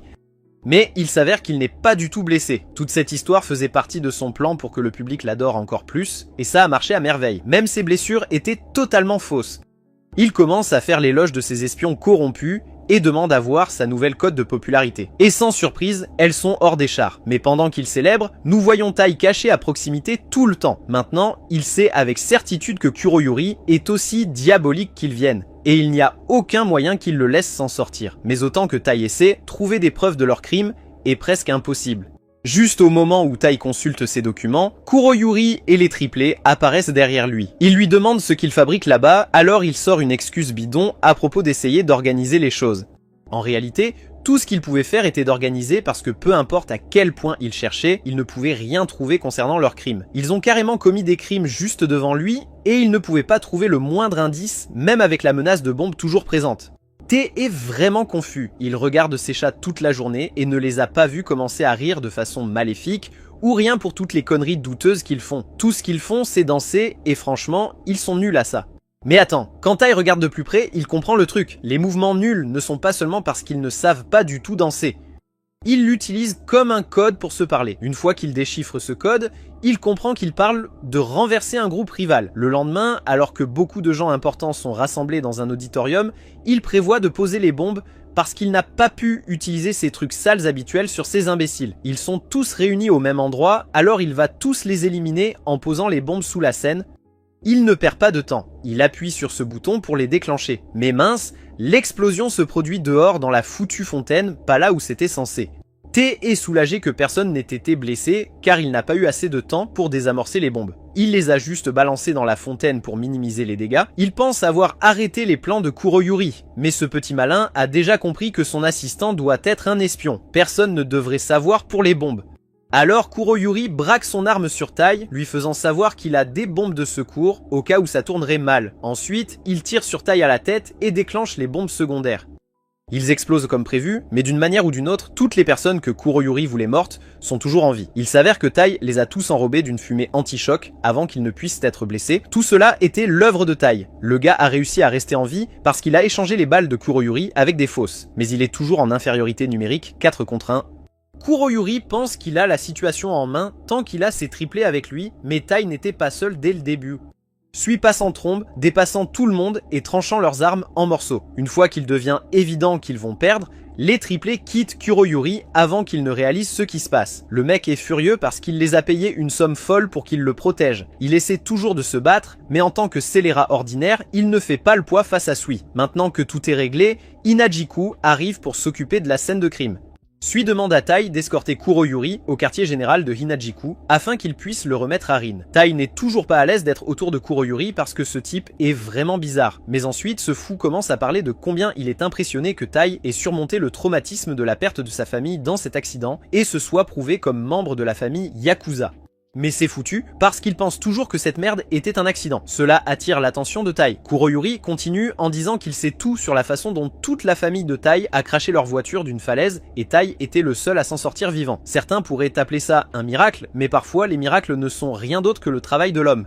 Tout cela a rendu Tai sacrément curieux, alors il pointe son arme sur la tête de Kuroyuri et lui dit de commencer à parler. Il veut entendre absolument tout ce que Kuroyuri sait sur ce qui est arrivé à sa famille. Kuroyuri n'est pas intimidé par l'arme, donc il n'a pas besoin de répondre aux questions de Tai. Mais en tant que quelqu'un profondément impliqué dans le monde de l'espionnage, il peut dire directement à Tai qu'il y a tout un tas de vérités cachées dans ce monde perturbé. Juste à ce moment, Tai reçoit un appel de Sui et c'est une urgence. Le vice-premier ministre a été enlevé et il diffuse le tout en direct d'un endroit louche. Ils l'ont attrapé pendant le chaos de l'explosion et l'ont échangé avec un leurre pour que personne ne s'en aperçoive. On dirait qu'il était la cible principale depuis le début. Sui veut que Tai interroge Kuroyuri pour savoir ce qu'il sait. Il s'avère que Kuroyuri est déjà au courant de l'enlèvement et prévoyait même d'aller sur le site de l'enlèvement. Ce type se libère de ses contraintes, prenant Tai par surprise, puis, de nulle part, il laisse tomber une de ses boucles d'oreilles, causant une énorme explosion en plein milieu de la route. Nano est en train de mélanger des produits chimiques quand il fait une petite erreur. Une explosion se produit et Mizumi se précipite pour le vérifier. Mais pas besoin de s'inquiéter car il n'y a pas de mauvaises conséquences, sauf que Nano développe un cancer de stade 7. Mais il dit que c'est facile à régler, pas de soucis. En quelques minutes, Nano élimine les tumeurs et retourne à ses mélanges. Il dit à Misumi qu'il a fait des erreurs dernièrement parce qu'il est vraiment inquiet que Tai se blesse pendant sa mission, alors il a du mal à se concentrer et c'est pourquoi il a commencé sa dernière expérience. Au cas où Tai reviendrait complètement abîmé comme un cadavre mutilé, il a une concoction prête pour le réparer. Il demande à Misumi si elle n'est pas inquiète pour Tai aussi, et bien sûr, elle s'inquiète parce qu'il est son homme. Mais elle sait que rester assise à stresser ne va pas aider. Donc tout ce qu'elle peut faire, c'est préparer un super festin pour célébrer son retour. Elle a peut-être un peu exagéré avec la cuisine, mais elle sait que Tai va adorer quand il passera la porte. Mais en y réfléchissant, la maison a été super calme dernièrement. Alors elle demande à Nano ce que tout le monde fait. Nano explique qu'ils sont tous en train de planer aussi. Alors Kengo s'active pour faire un masque pour Tai, au cas où son visage se ferait abîmer pendant la mission. Shin est occupé à exposer tous les détracteurs critiquant Tai sur internet. Et mince, Shinzo n'a cessé de pleurer à chaudes larmes tout ce temps. Mais Hashiro et Futaba, ils ne bougent pas d'un pouce. Futaba pense que ça ne sert à rien de s'inquiéter pour Tai parce que ses compétences sont au top pour une mission comme celle-ci. Et Hashiro, eh bien, il n'a jamais accroché avec Tai dès le départ, donc il ne s'en fait pas. De retour dans la rue, Tai finit par sortir des décombres en tenant le conducteur. Et la seule chose à laquelle il pense en ce moment, c'est ce que Kuroyuri lui a révélé. Si c'est vrai que la mort de sa famille n'était pas un accident, alors qui est derrière tout ça ? Alors, Sui le contacte pour lui demander s'il va bien. Tai confirme qu'il s'en est sorti sain et sauf avec le chauffeur, mais Kuroyuri a réussi à s'échapper. Sui dit que ce n'est pas un problème parce qu'ils avaient vu cela venir de loin. Ils n'avaient pas informé Tai plus tôt, mais Kuroyuri n'est pas seulement un politicien fou, c'est un ancien espion connu sous le nom de Kuragao. À l'époque, il était une véritable légende.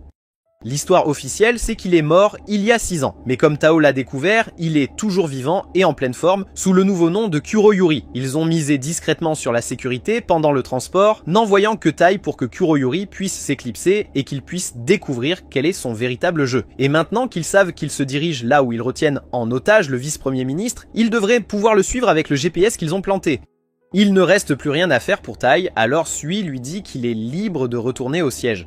Mais ce que Kuroyuri a révélé plus tôt ne lui convient toujours pas, alors il doit faire un choix. À l'endroit secret, Kuroyuri enlève le bandeau du vice-premier ministre, qui est en colère et confus par la situation. Kuroyuri lui dit de se détendre et de regarder la caméra puisque les médias doivent déjà être en plein émoi. Le vice-premier ministre est déçu car il a toujours pensé que Kuroyuri était un politicien bizarre avec ce costume de poulet, mais découvrir qu'il est un véritable terroriste est tout simplement déchirant. Il dit à Kuroyuri que faire un coup comme ça ne changera pas le jeu politique. Mais Kuroyuri n'en a rien à faire de la politique. Le député est tout confus, alors Kuroyuri décide finalement de retirer le reste de son déguisement et d'expliquer au député ce qui va se passer. Lorsqu'il enlève ses lunettes flashy, les yeux du député s'écarquillent car il reconnaît Kuragao. Mais cela ne devrait pas être possible car le député l'a vu mourir il y a des années. Maintenant que les présentations sont faites, Kuroyuri s'assoit et commence à s'adresser au public. Il ne va plus parler en tant que Kuroyuri, mais en tant que père qui a perdu son enfant. Dans sa quête de vengeance, il a éliminé plusieurs politiciens dans l'ombre. Mais comme le député est celui qui connaît toute l'histoire, Kurago pense qu'il serait approprié de le tuer en plein jour. Maintenant, l'entretien va commencer et Kuragao pointe une arme sur le député, lui donnant deux choix. Il peut soit avouer ses crimes à la télévision nationale et voir son image parfaite s'effondrer, soit refuser de dire la vérité et finir mort. Le député sourit parce qu'au fond, c'est un politicien et il ne dira rien, même si cela signifie prendre une balle dans la tête. Kuragao avait prévu cela, alors il se prépare à l'attaquer. Mais juste au dernier moment, la diffusion est interrompue. Tai, qui a réussi à retrouver Kuragao, tire sur le téléphone qui était utilisé comme caméra. Il pointe son arme sur Kuragao et lui dit de laisser partir le député. Mais Kuragawa ne le croit pas, car si Tai tire maintenant avec les balles électriques, le député est garanti d'être touché aussi. Donc il sait que Tai ne déclenchera pas le coup de feu. Kuragawa tire alors avec son arme, faisant tomber le pistolet de Tai de sa main. Mais à ce moment-là, il se souvient de l'entraînement brutal qu'il a reçu de Futaba et commence à avancer pour réduire la distance. Une fois qu'il est tout prêt, il attrape Kuragawa. Mais Kuragawa n'est pas idiot. Il reconnaît ce mouvement de Jujitsu des Yakuza et sait exactement comment le contrer. Il est aussi au courant des fils d'acier spécial et de feu de carbone utilisés par la famille Yakuza, alors il s'empare des fils de Tai pour lui-même. Tai est tout confus, se demandant comment diable Kuragawa connaît si bien les techniques secrètes de la famille Yakuza. Kuragawa explique que c'est naturel pour un espion comme lui d'être un pro de la collecte d'informations. Mais être un espion ne signifie que vous êtes bon pour recueillir des informations, rien de plus. Les vrais espions savent comment tirer le maximum d'avantages de ces informations. Tai demande pourquoi un espion comme Kuragawa irait jusqu'à devenir politicien juste pour tromper les gens, mais comme il l'a dit auparavant, Kuragawa s'en fiche de la politique. Il a traversé tous ses ennuis pour une seule raison, c'est pour se venger. Avec ses compétences en collecte et exploitation d'informations, Kuragawa était un espion précieux dans le monde politique. Un jour en particulier, juste après avoir terminé une mission, on lui a dit de se faire discret jusqu'à ce qu'il reçoive ses prochains ordres. Alors il rentre chez lui pour surprendre sa fille pour son anniversaire. Au début, sa fille le traite de bizarre parce qu'il porte un costume de poulet, mais elle plaisante juste avec lui. Elle sait qu'il l'a fait pour lui mettre un sourire au visage. Kuragawa était toujours pris dans ses voyages d'affaires, alors elle apprécie qu'il ait pris le temps de passer pour sa fête d'anniversaire. Elle est super excitée de passer la journée avec son papa, mais elle le prévient aussi de ne pas lui envoyer de cadeaux avant qu'il ne rentre à la maison, parce que ça gâcherait la surprise. Le problème, c'est que Kuragawa n'a jamais envoyé de cadeaux, et ça lui tombe dessus comme une tonne de briques, ça doit être une bombe. Mais c'est déjà trop tard, l'explosion se déclenche, et bien que Kuragawa parvienne à survivre, sa fille n'est pas aussi chanceuse. L'organisation pour laquelle il travaillait a obtenu ce qu'elle voulait de lui, alors ils ont essayé de l'effacer de la surface de la Terre. Kuragawa a éliminé des gens à gauche et à droite, donc il ne prétend pas être un saint, mais quand ils ont enlevé sa fille, il a juré de faire payer chaque personne impliquée pour ce qu'ils ont fait. C'est pourquoi il a simulé sa mort et s'est réinventé en tant que Kuroyuri, tout cela pour se rapprocher des autres politiciens qu'il vise à éliminer. Et maintenant, le député Shirasagi est le dernier en lice, mais son temps est compté. Tai essaie d'intervenir et d'empêcher Kuragawa d'appuyer sur la détente, mais il est repoussé par les triplés qui ne lui ont jamais vraiment tourné le dos. À ce stade, Kuragawa pense qu'il est clair comme de l'eau de roche que Tai n'a aucune chance contre les 4 d'entre eux, alors il dit à Tai de se retirer et de le laisser se venger. Tai sait ce que c'est que de voir sa famille lui être enlevée, donc Kuragawa ne veut pas avoir à lui faire du mal. Si Tai accepte de se retirer, Kuragawa est prêt à tout raconter sur ce qui est arrivé à sa famille. Tai comprend d'où vient Kuragawa parce qu'il a ressenti cette douleur aussi, et s'il y a un secret caché sur l'accident qui a pris sa famille, Tai veut le savoir aussi. Mais surtout, il ne peut laisser personne d'autre mourir, alors il ne peut pas laisser Kuragawa appuyer sur la gâchette. Juste à ce moment-là, Sui arrive, et d'un coup de sa lame, il tranche le sol en voyant lui-même et les triplés s'écraser en bas. Alors qu'il tombe, il dit à Tai qu'il s'occupera des triplés là-bas, alors il veut que Tai prenne soin de Kuragawa et s'assure que Shirasagi survive. Tai accepte et prépare sa lame pour affronter Kuragawa et le charge. Mais Kuragawa attrape sa main avant qu'il ne puisse porter un coup, et il sait tout de suite que cette lame a été fabriquée par Shinzo à cause de son design creux unique. Elle est faite spécifiquement pour charger le poison dans la pointe creuse. Alors, il l'essaie en poignardant Tai avec. En se basant sur la réaction de Tai, il devine que le poison est un relaxant musculaire concocté par Nano. Maintenant que Tai est immobilisé, Kuragawa lui donne un bon coup de poing, l'envoyant voler à travers le sol. Tai est laissé là, saignant et allongé sur le sol, tandis que Kuragawa se moque de lui pour avoir été si naïf de dire qu'il ne veut pas que quelqu'un meure. Parce que peu importe ce qu'il fait, quelqu'un finira toujours par mourir, comme la fille de Kurogao ou la famille de Tai. Pendant ce temps, à l'étage inférieur, Sui se prépare à affronter les triplés. Il voit donc qu'il maîtrise parfaitement l'épée, mais doute toujours qu'il puisse les gérer tous en même temps. Red est un expert en incendie criminel et en terreur. Bleu peut trancher à travers n'importe quoi avec les faisceaux d'eau à haute pression. Et jaune peut carrément griller les cerveaux avec de l'électricité et manipuler les données informatiques. Quand ces trois font équipe, ils deviennent carrément imparables. Soi les critique pour être arrogants et révéler toutes leurs techniques avant même que le combat ne commence. Mais comme ils ont révélé leurs techniques, ils pensent qu'il est juste qu'ils révèlent les siennes.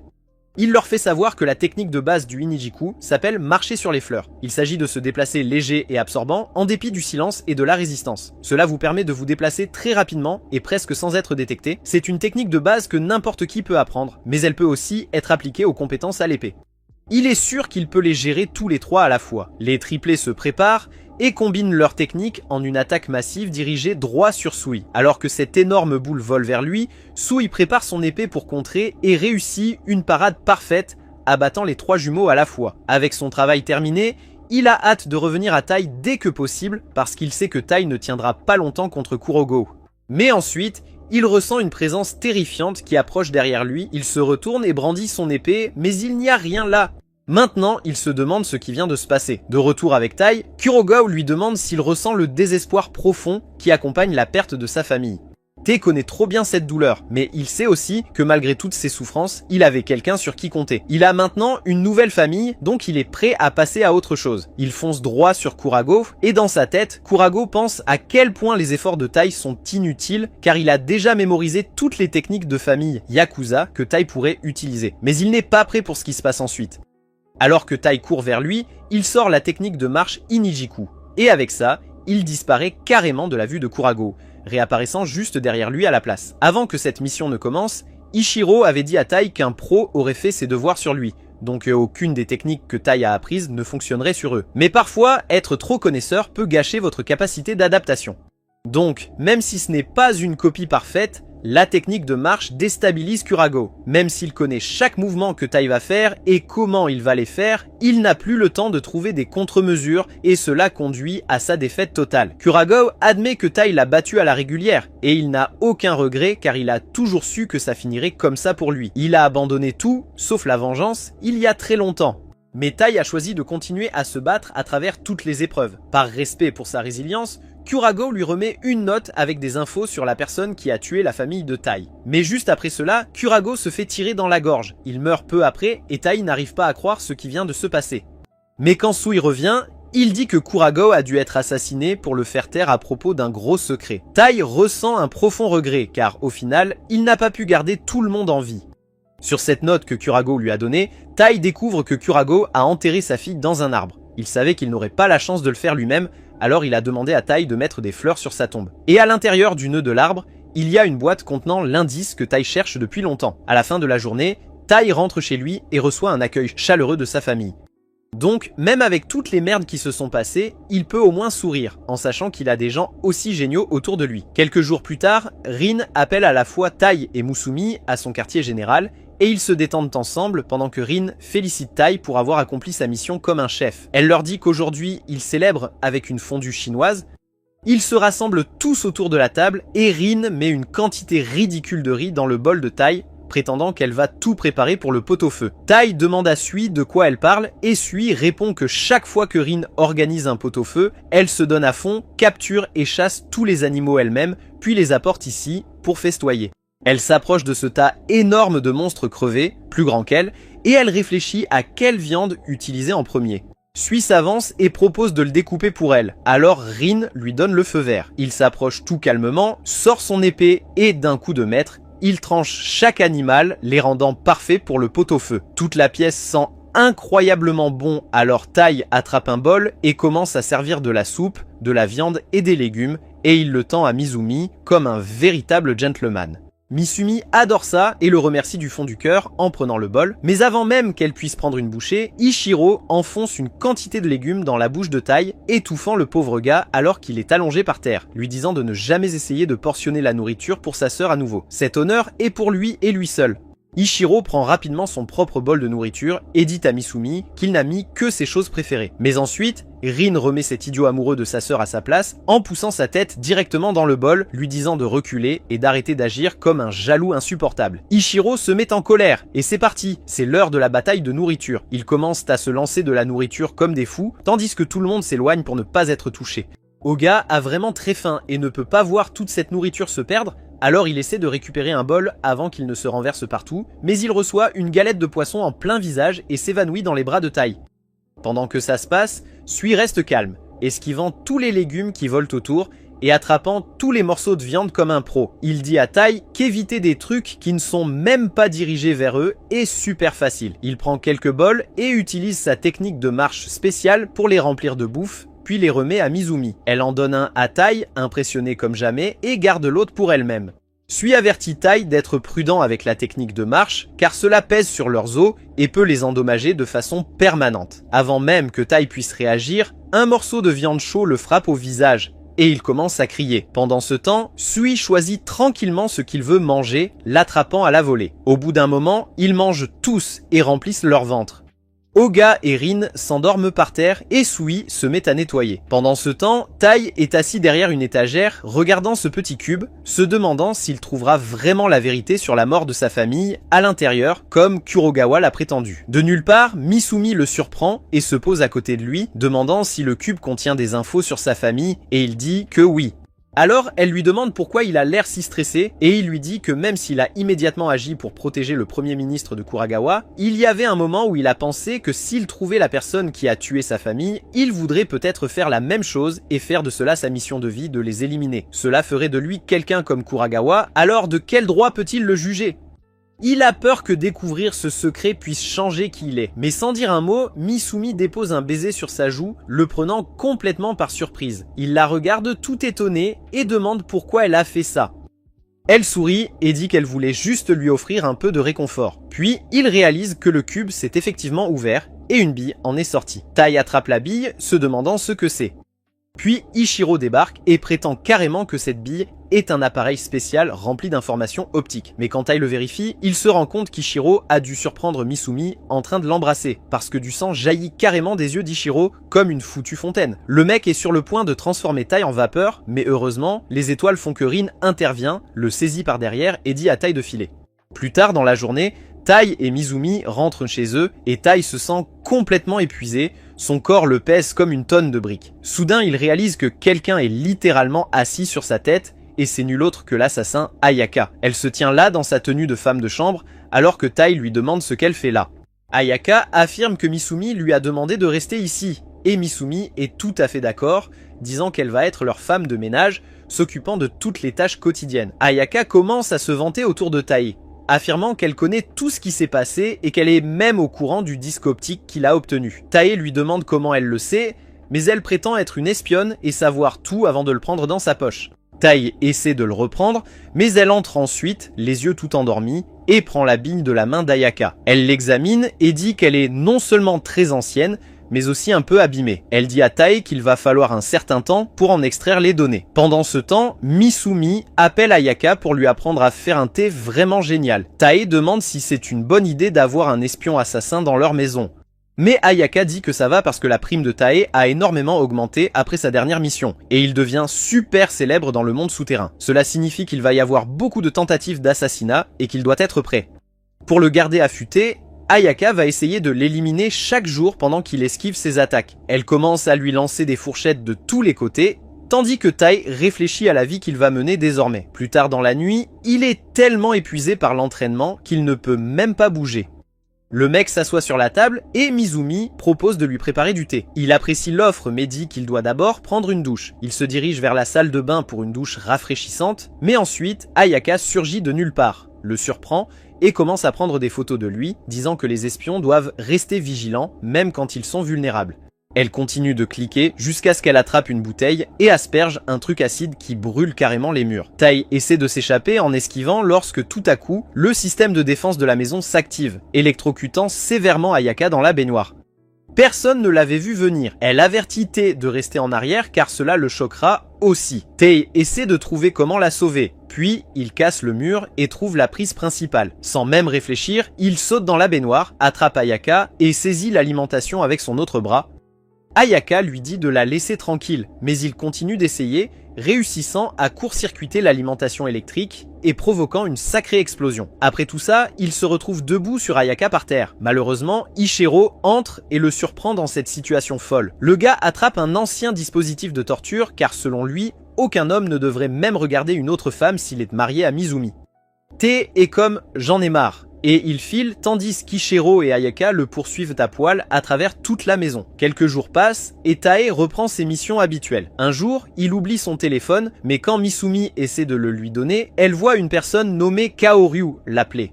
Le mec arrache le téléphone de sa main, disant que ce n'est personne d'important, et raccroche directement avant de sortir. Misumi est toute confuse sur ce qui se passe, et puis Ayaka apparaît derrière elle, lui faisant une peur bleue. Ayaka est en larmes et affirme que ce sont des signes de trahison.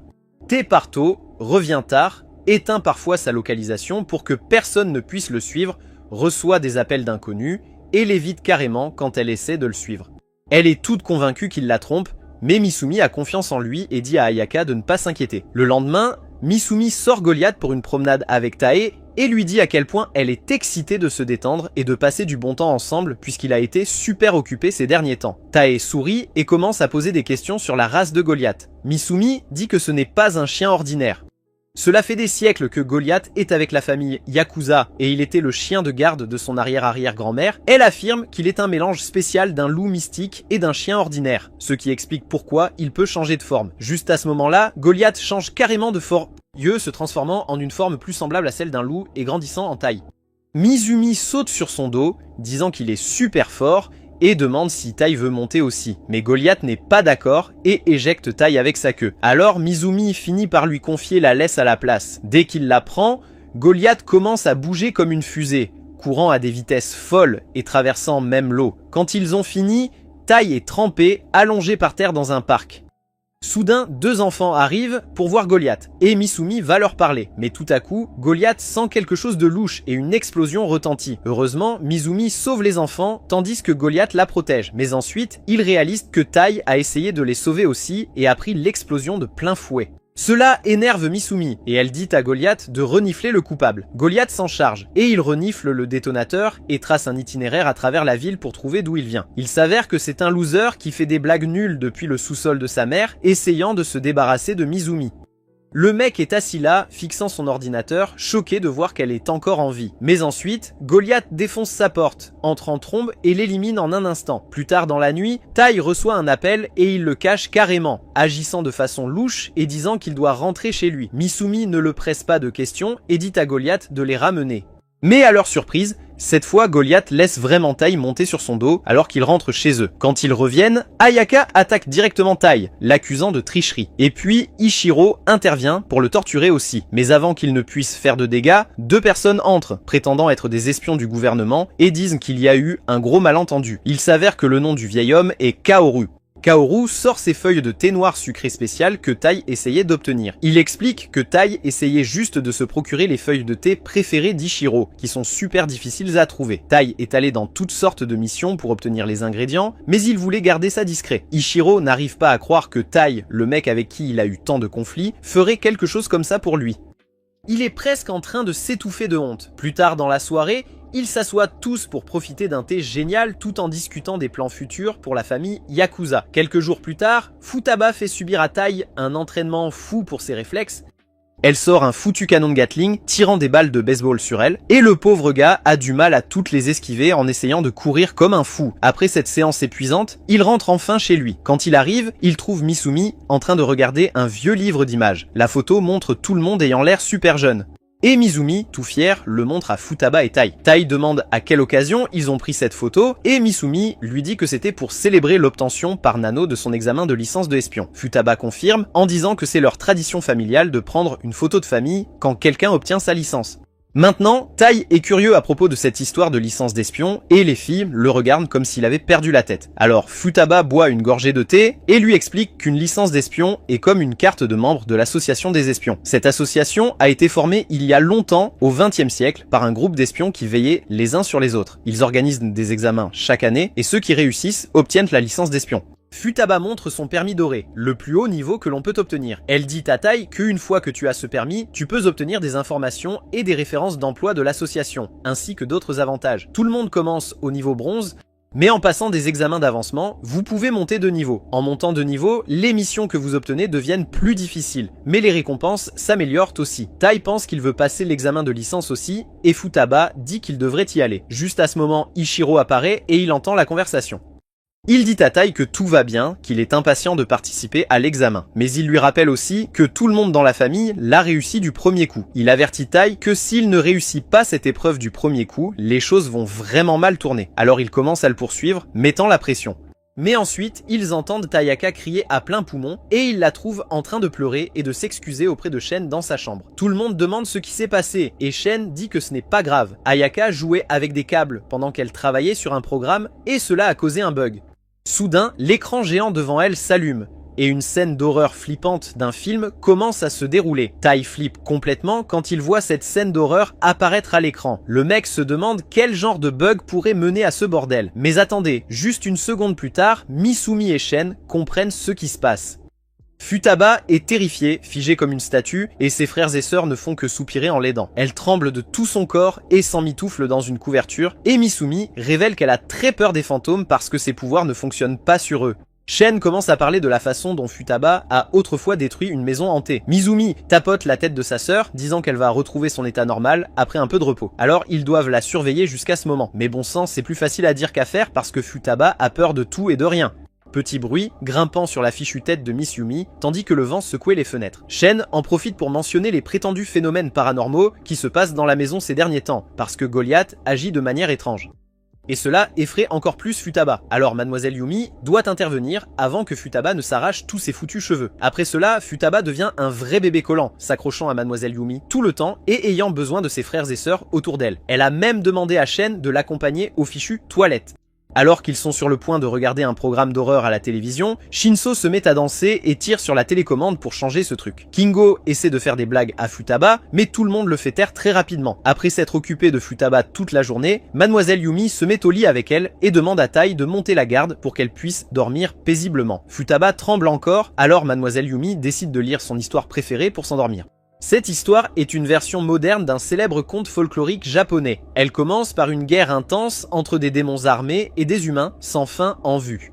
Un jour, une vieille dame trouve un garçon dans une rivière et le recueille. Dès que Miss Yumi arrive à cette partie, elle s'évanouit et Tai doit prendre le relais. Il lit l'histoire du garçon qui devient le dernier espoir de l'humanité, finissant par tuer son meilleur ami démon lors de la bataille finale. Tai est super gêné à cause de cette histoire, mais ensuite, Futabe commence à applaudir. Elle est de retour à la normale maintenant et s'est excusée auprès de Tai pour lui avoir montré son côté faible. Te essaie de dire à Futaba que ce n'est pas grave, mais elle commence à parler de comment sa mère lui lisait cette histoire autrefois. Elle était intrépide et tout, mais après la mort de sa mère, elle a commencé à craindre que peu importe ses efforts, les choses auxquelles elle tenait lui soient arrachées. Futaba dit qu'elle se sent comme une ratée en tant qu'aînée de la famille Yakuza, car au lieu de protéger ses frères et sœurs, elle a besoin d'être protégée comme ça. Elle s'ouvre à propos de ses insécurités, puis remercie Tai de l'écouter, et il lui dit qu'il connaît la terreur de perdre les gens proches de lui. Mais il dit que la peur de les perdre est ce qui le pousse à devenir plus fort pour pouvoir les protéger. Futaba rit juste de lui et lui dit d'aller dans sa chambre, car il est déjà bien trop tard. Elle le remercie à nouveau et lui souhaite bonne chance pour son examen de permis. Te quitte la pièce avec cela et Futaba caresse doucement Mademoiselle Yumi en la couvrant d'une couverture. Avançons rapidement jusqu'au jour de l'examen de licence d'espion. Te et les autres concurrents doivent commencer par courir avec des poids très lourds attachés à leurs pieds. Miss Yumi regarde tout depuis la zone d'attente, encourageant Tai. Et le gars surprend tout le monde et prend la première place dans la course. Tout le monde est impressionné par le débutant de la famille Yakuza, mais certains ont l'air très contrariés. Plus tard, Tai mange des onigiri préparés par Mademoiselle Yumi qui lui dit de bien se reposer avant son prochain test. Ce type avec la crête qu'il a battu à la dernière course les observait depuis le coin. Le type complotait pour abattre Tai à ce moment-là pour réclamer sa récompense et il vient vers lui avec une dague pointée droit sur lui. Mais avant qu'il puisse atteindre Tai, une forte rafale de vent le balaie et un autre concurrent lui dit que les combats entre les concurrents ne sont pas autorisés. Mohawk insulte un mec nommé Oshi, mais il remarque que son couteau est cassé, alors il se dépêche de partir en courant. Tai remercie Oshi qui lui dit que ce n'est rien car il protégeait simplement ceux qu'il aime. Oshi retire un grain de riz de son visage et le mange tout en racontant des saloperies à Tai. Et Tai ne perd pas de temps à mettre son arme directement sur sa tête et à dire à Mademoiselle Yumi de faire attention à ce foutu pervers. Oshi dit clairement à Tai qu'il n'a pas besoin de foutu pistolet parce qu'il l'a déjà frappé en plein cœur, et cela effraie encore plus Tai. Mais attends, Mademoiselle Yumi semblait reconnaître Oshi. Mademoiselle Yumi est furieuse, disant à ce dragueur universel de lâcher son mec. Mais Oshi dit qu'il est d'accord pour être aussi l'amant. Comme quoi, le mec attrape le visage de Tai et commence à prendre des photos en gros plan. Et il a même fait fabriquer une petite poupée de Tai avec ses vêtements usagés et des cheveux de ses sites de mission. Tai est carrément effrayé maintenant. Mais ensuite, ils annoncent le prochain test et Oshi lui attrape la main et l'entraîne. Ensuite, ils doivent se libérer des chaînes sous l'eau et Tai s'y débrouille comme si de rien n'était. Oshi est juste là au prochain aquarium, lui disant qu'il est sacrément beau tout mouillé. Ensuite, ils se lancent dans une partie de cache-cache avec de gros bourreaux à leur trousse et Oshi parvient à retrouver Tai dans le lot et lui fait un câlin bien serré. Cela fait paniquer Tai et à cause de cela, il attire l'attention des bourreaux. Le prochain défi est de désamorcer une bombe et Tai s'en occupe avec du temps en réserve. Mais Oshi traîne toujours, le harcelant comme un sacré moustique. Ensuite, c'est un examen écrit et si vous échouez, il vous attrape et vous colle au plafond. Tai a du mal avec l'examen, alors Oshi décide de lui montrer sa feuille de réponse où il a résolu toutes les questions. Heureusement pour Tai, c'était le dernier test et l'examen pour la licence d'espion se termine juste là. Tous les participants sont dans la galerie et on leur dit qu'il est temps de récupérer leur licence d'espion. Mais attendez, ils ont un dernier défi avant de pouvoir mettre la main sur leur licence. Tout l'endroit commence à s'effondrer et tout le monde se met à courir à toute vitesse pendant que d'autres tombent à gauche et à droite. Tai et Oshi esquivent de tous les pièges comme de vrais ninjas. Cet enfoiré de Mohawk se pointe aussi et il voit ça comme l'occasion parfaite de frapper Tai au visage et de le faire tomber. Le sol s'effondre sous lui, prêt à céder à tout moment. Mais Oshi intervient. Il est juste derrière Tai, agitant son éventail et le poussant vers la sécurité, pendant qu'il tombe lui-même dans la piscine avec tous les débris. Mais attends, Tai ne le laisse pas partir si facilement. Il tient la main de Oshi, même si tout le foutu couloir s'effondre encore autour d'eux. Oshi, ému par la détermination de Tai, utilise son éventail pour créer une bourrasque qui les soulève tous les deux. Ils atterrissent sur le sol ferme avec Oshi tenant Tai dans ses bras et il lui dit qu'il a réussi le test. Tai est tout confus, alors Oshi se présente comme un espion de rang argent et celui supervisant cet examen.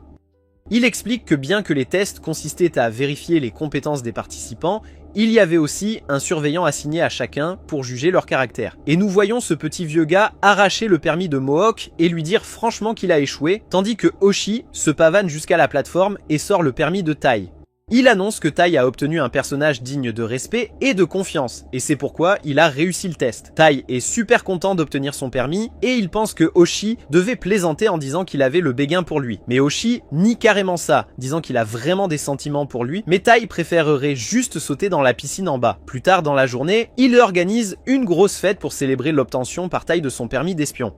Et puis, de nulle part, Ichiro tombe du toit, agissant tout naturellement et expliquant comment il a créé des passages secrets dans les murs pour espionner Misumi. Mais mince, les murs sont devenus trop fins à cause de ça, et il est carrément tombé.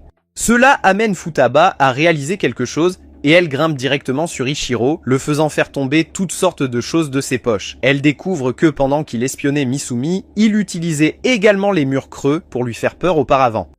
Ichiro essaie d'expliquer, mais Futaba ne veut rien entendre et commence à lui casser plusieurs os. Une fois le drame terminé, ils prennent une photo de famille pour célébrer la réussite de Tai à l'examen de licence d'espion, et ils mettent cette photo dans l'album de famille. Un peu plus tard, Seiji apprend que le vieil homme qu'il avait enfermé s'est évadé. Il est furieux parce qu'il ne l'a jamais vu venir et n'a pas réalisé que le vieux bonhomme lui ferait un coup à la Houdini.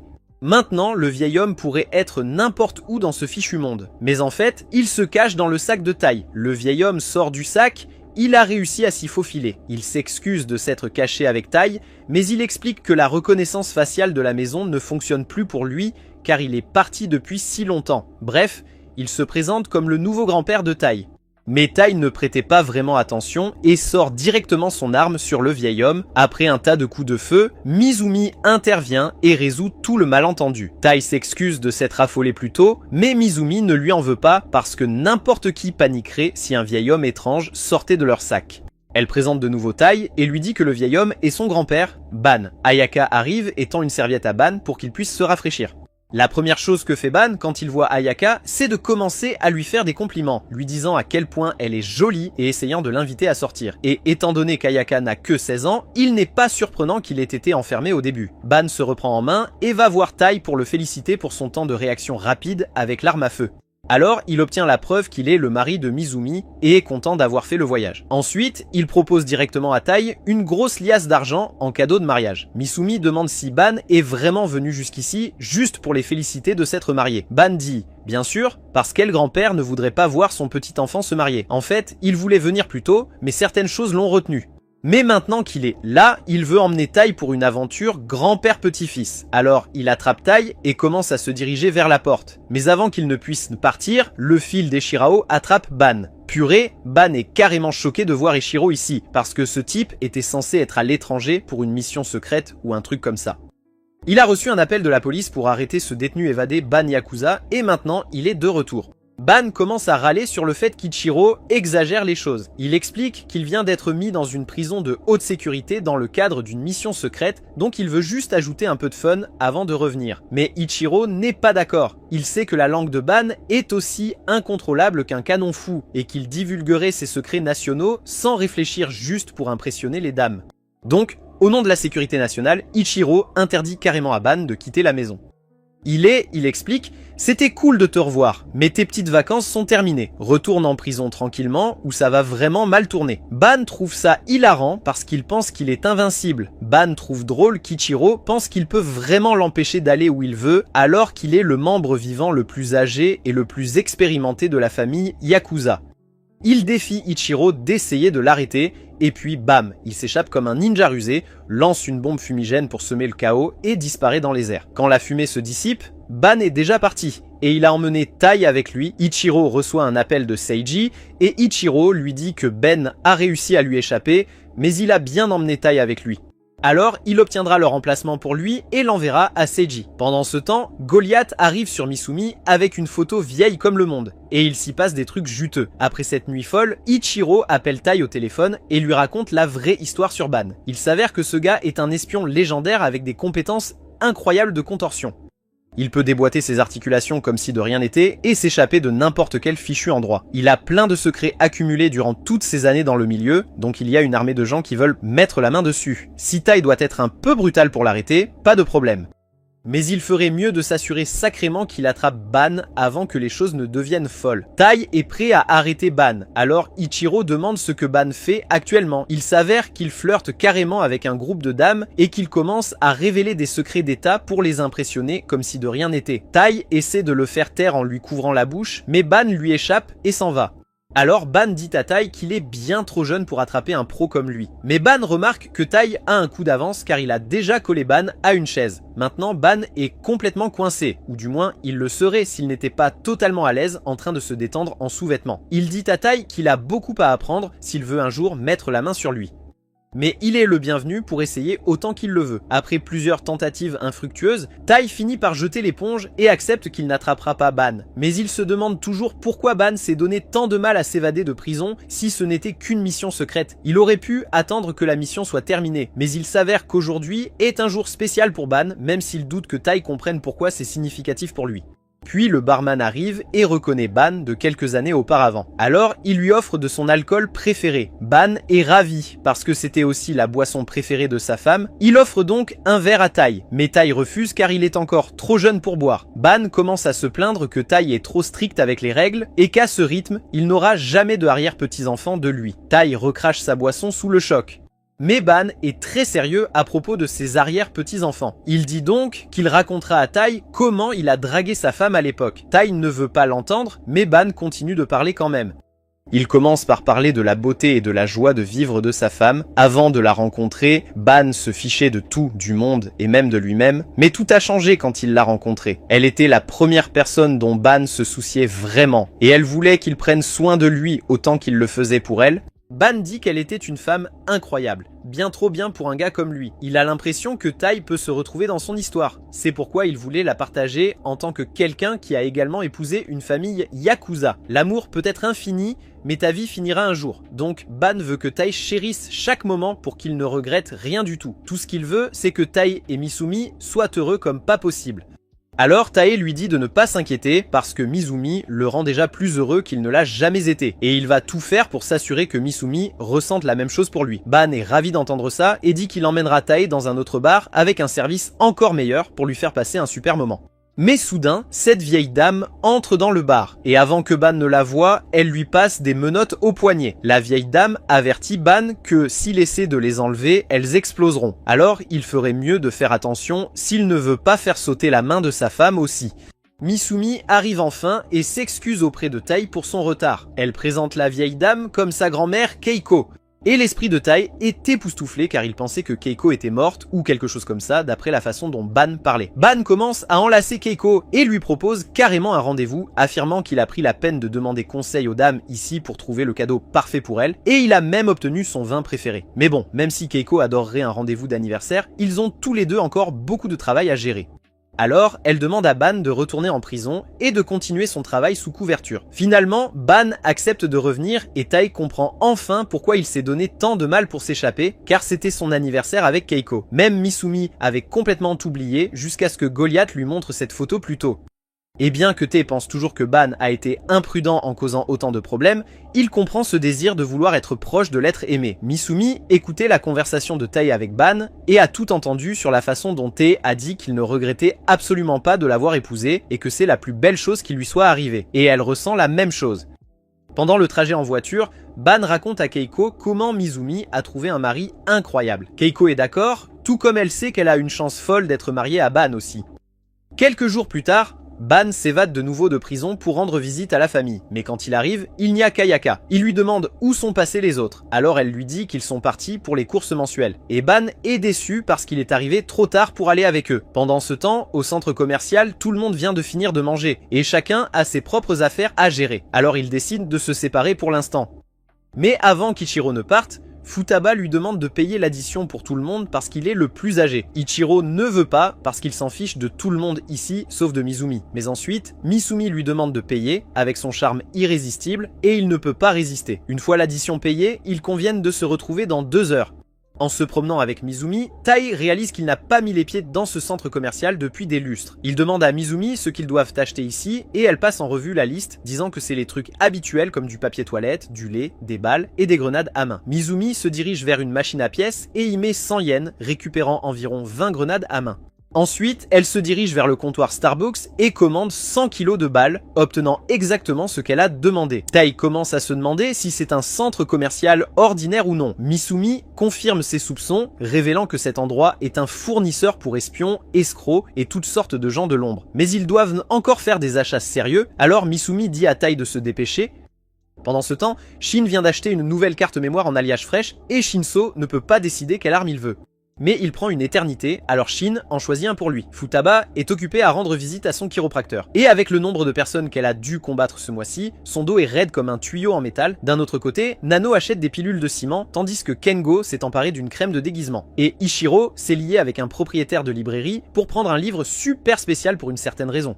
Tae commence à comprendre cet endroit, alors il dépose sa chemise par balle au pressing pour qu'elle soit propre et nette, prête à retrouver Mizumi. Mais juste avant de partir, une petite fille l'attrape par le bras et demande de l'aide. Tae l'emmène chez Misumi et la fille se présente comme Suzu, expliquant que son père a été emmené en bas par des types effrayants. Mizumi se rend compte de la situation et les emmène tous les deux à l'ascenseur, révélant que le centre commercial a un étage souterrain caché pour le marché noir appelé Château de Gion. Tae est stupéfait qu'un endroit comme celui-ci soit juste sous le centre commercial.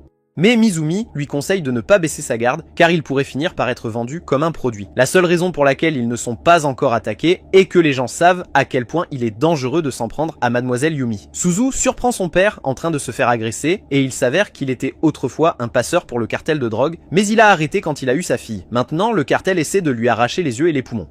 Mais avant que quoi que ce soit de mauvais ne se produise, Tai intervient et met KO le psychopathe chauve. Suzu retrouve enfin son père, mais Tai et Miss Yumi ont de plus gros problèmes car maintenant tout le marché noir est après Tai avec une prime de 500 000 $ sur sa tête. Tai a des compétences, mais affronter autant de personnes à la fois est carrément impossible. Heureusement, avant qu'il ne soit submergé, Ichiro intervient pour sauver la situation avec le reste de la famille. Et quand ils ont fini, le marché noir est anéanti et le sol du sous-sol s'effondre. Tout le monde sort ensemble, et en ce qui concerne la famille Yakuza, c'était une sacrée virée shopping réussie. Un jour, Tai et sa famille descendaient l'autoroute. Tai était super excité, montrant ses compétences incroyables aux jeux vidéo à son petit frère. Sa mère se plaignait clairement qu'il mettait beaucoup plus d'efforts dans ses jeux que dans l'école, mais son père ne valait pas mieux car il était tout pris par le travail, passant à peine de temps avec eux en famille. Récemment, le gars a eu une pause, donc ils ont prévu un super voyage de camping. Mais la chance n'était pas de leur côté car il commence à pleuvoir des cordes dès qu'ils arrivent, donc ça va être gâché. Le père s'excuse auprès de tout le monde, mais Tai lui dit que ça va et continue de faire son truc et de jouer à son jeu. C'est à ce moment que tout part en vrille et que la voiture dérape et que toute sa famille y passe. Tai se réveille alors de ce cauchemar de fou et reste allongé dans son lit pendant quelques minutes, réfléchissant à ce qui s'est passé. Plus tard dans la journée, il se rend dans la chambre de Shen pour qu'elle puisse analyser ce truc de stockage optique qu'ils ont obtenu de Kurogo. Et il s'avère que c'est la liste des invités de la réception de mariage de leurs parents. La plupart des gens sur cette liste étaient des civils ordinaires, donc un mariage public n'est pas trop étrange. Mais ce qui est bizarre, c'est que les parents de Tai étaient aussi sur cette liste. Ils ne peuvent tirer aucune conclusion solide uniquement à partir de la liste des invités, mais Shen sait une chose avec certitude, il devait y avoir un lien entre la famille Yakuza et les parents de Tai avant même leur naissance. Tai semble étrangement calme face à cette révélation, car depuis que Kurago a lâché la bombe que quelqu'un est derrière la mort de sa famille, Tai se prépare mentalement à tout ce qui pourrait arriver. En ce moment, il est inquiet pour Mademoiselle Yumi car elle est très bouleversée. Elle commence à pleurer et dit qu'il devrait divorcer parce qu'elle pense qu'elle ne mérite pas d'être mariée à lui. Elle se blâme pour la mort de ses parents parce qu'ils ont été impliqués avec sa famille, donc elle se sent extrêmement coupable. Mais Tai lui prend la main et lui dit qu'ils ne savent pas vraiment si c'est la famille Yakuza qui a causé l'accident. Et peu importe ce qu'est la vérité, tant que Mademoiselle Yumi n'était pas directement impliquée, il ne cessera jamais de l'aimer, alors elle devrait arrêter de parler de rupture. Mais cela dit, Tai veut toujours découvrir la vérité sur ce qui est arrivé à ses parents. Alors, il demande à Shen de lui donner un coup de main. Shen dit qu'elle avait déjà prévu de l'aider depuis le début, parce qu'il est maintenant son petit frère, mais bon sang, cette info l'a aussi choqué. Normalement, toutes les données sur la génération précédente de la famille Yakuza sont effacées pour des raisons de confidentialité. Donc le fait que cette liste existe encore signifie que le monde criminel doit être impliqué d'une certaine manière. Ils n'ont pas d'autres pistes, donc Shen pense qu'il vaut la peine de frapper l'endroit où toutes les infos se retrouvent, la bibliothèque des morts. Tai suit Shen et se dirige vers le parc. Il repère une plaque d'égout en plein milieu du sol. Il descend et Shen lui explique que la bibliothèque des morts est une organisation privée parrainée par l'association des espions. Alors les infos là-bas sont bonnes. Et peut-être, juste peut-être, qu'il peut enfin découvrir pourquoi diable ses parents sont morts. Mais Shen lui rappelle de faire attention, car des endroits comme celui-ci sont toujours un fichu défi. En entrant, Tai aperçoit un type en train de lire un livre et de rire. Mais soudain, la bibliothécaire le poignarde directement à travers la tête. Cette fille, Mei, prend la politique du silence très au sérieux. Tai est soulagé de ne pas avoir fait de bruit par accident et Chien lui dit que la bibliothécaire s'appelle Mei et qu'elle ne supporte absolument pas que quiconque perturbe son territoire. Les pénalités dépendent du niveau de bruit que vous faites. Éternue et elle te tuera probablement directement. Mais si tu fais juste du bruit et es agaçant, elle te cassera probablement quelques bras. Mei est une espionne de rang argent, donc Tai n'a aucune chance dans un combat direct. Sa meilleure chance est de l'esquiver comme un fou, mais ça va être un vrai casse-tête parce qu'elle patrouille silencieusement dans la bibliothèque. Tant que Tai garde sa bouche fermée, il devrait être tranquille. Même son écouteur est un risque, alors Chien baisse le volume autant qu'elle le peut. Tai se faufile dans la bibliothèque et voit Mei éliminer un pauvre gars juste parce qu'elle n'aime pas sa tête, et ce n'est vraiment pas juste du tout. Tai continue de chercher dans la bibliothèque et de plus en plus de gens se font tuer pour le moindre bruit, T laisse accidentellement tomber un livre et cela aurait pu le tuer. Heureusement, il le rattrape avant qu'il ne fasse du bruit et tout le monde pousse un soupir de soulagement. Tai continue à chercher, mais l'organisation de cet endroit est un vrai désordre. Il a du mal à comprendre où se trouve quelque chose. Finalement, il trouve le dossier contenant tous les dossiers civils des 10 dernières années, et à l'intérieur, il repère le dossier de son père. Mais mince, le fichier ne donne aucune info utile à Tai. Il est en colère parce qu'il a risqué sa vie pour rien. Mais ensuite, il se rend compte qu'il y a une fente dans le livre pour le dispositif de stockage optique. Il le sort et l'insère dans le trou, et une fois qu'il le fait, les pages du livre subissent une transformation incroyable et révèlent un fichier disant que la famille de Tai a été anéantie par Tampopo. Mais ensuite, ça part en vrille, parce que le livre commence à s'auto-détruire, et en quelques secondes, il explose carrément. Le bruit était assourdissant, alors Chien prévient que Mei va certainement venir après lui maintenant, et Tai ferait mieux de se baisser pour l'éviter. T parvient à esquiver la première attaque de Mei, et avec l'aide de Chien, il envoie une décharge électrique sur une prise, plongeant toute la foutue bibliothèque dans le noir. À couvert, Chien dit à Tai de se bouger et de filer, mais alors qu'il essaie de s'échapper, Mei le rattrape, car même dans l'obscurité, elle peut le suivre rien qu'au bruit de ses mouvements. Elle va adorer le déchirer, alors elle se précipite vers lui. En même temps, Chien dit à Tai de faire demi-tour et de s'enfuir dans un couloir voisin. Alors, Misumi a une idée de génie. Elle dit à Tai d'enlever son oreillette et de la pointer vers Mei. Et quand il le fait, elle augmente le volume au maximum et crie dans le micro, mettant Mei KO. Misumi a compris que Mei devait être hyper sensible au son, c'est pourquoi même le moindre bruit l'énerve énormément.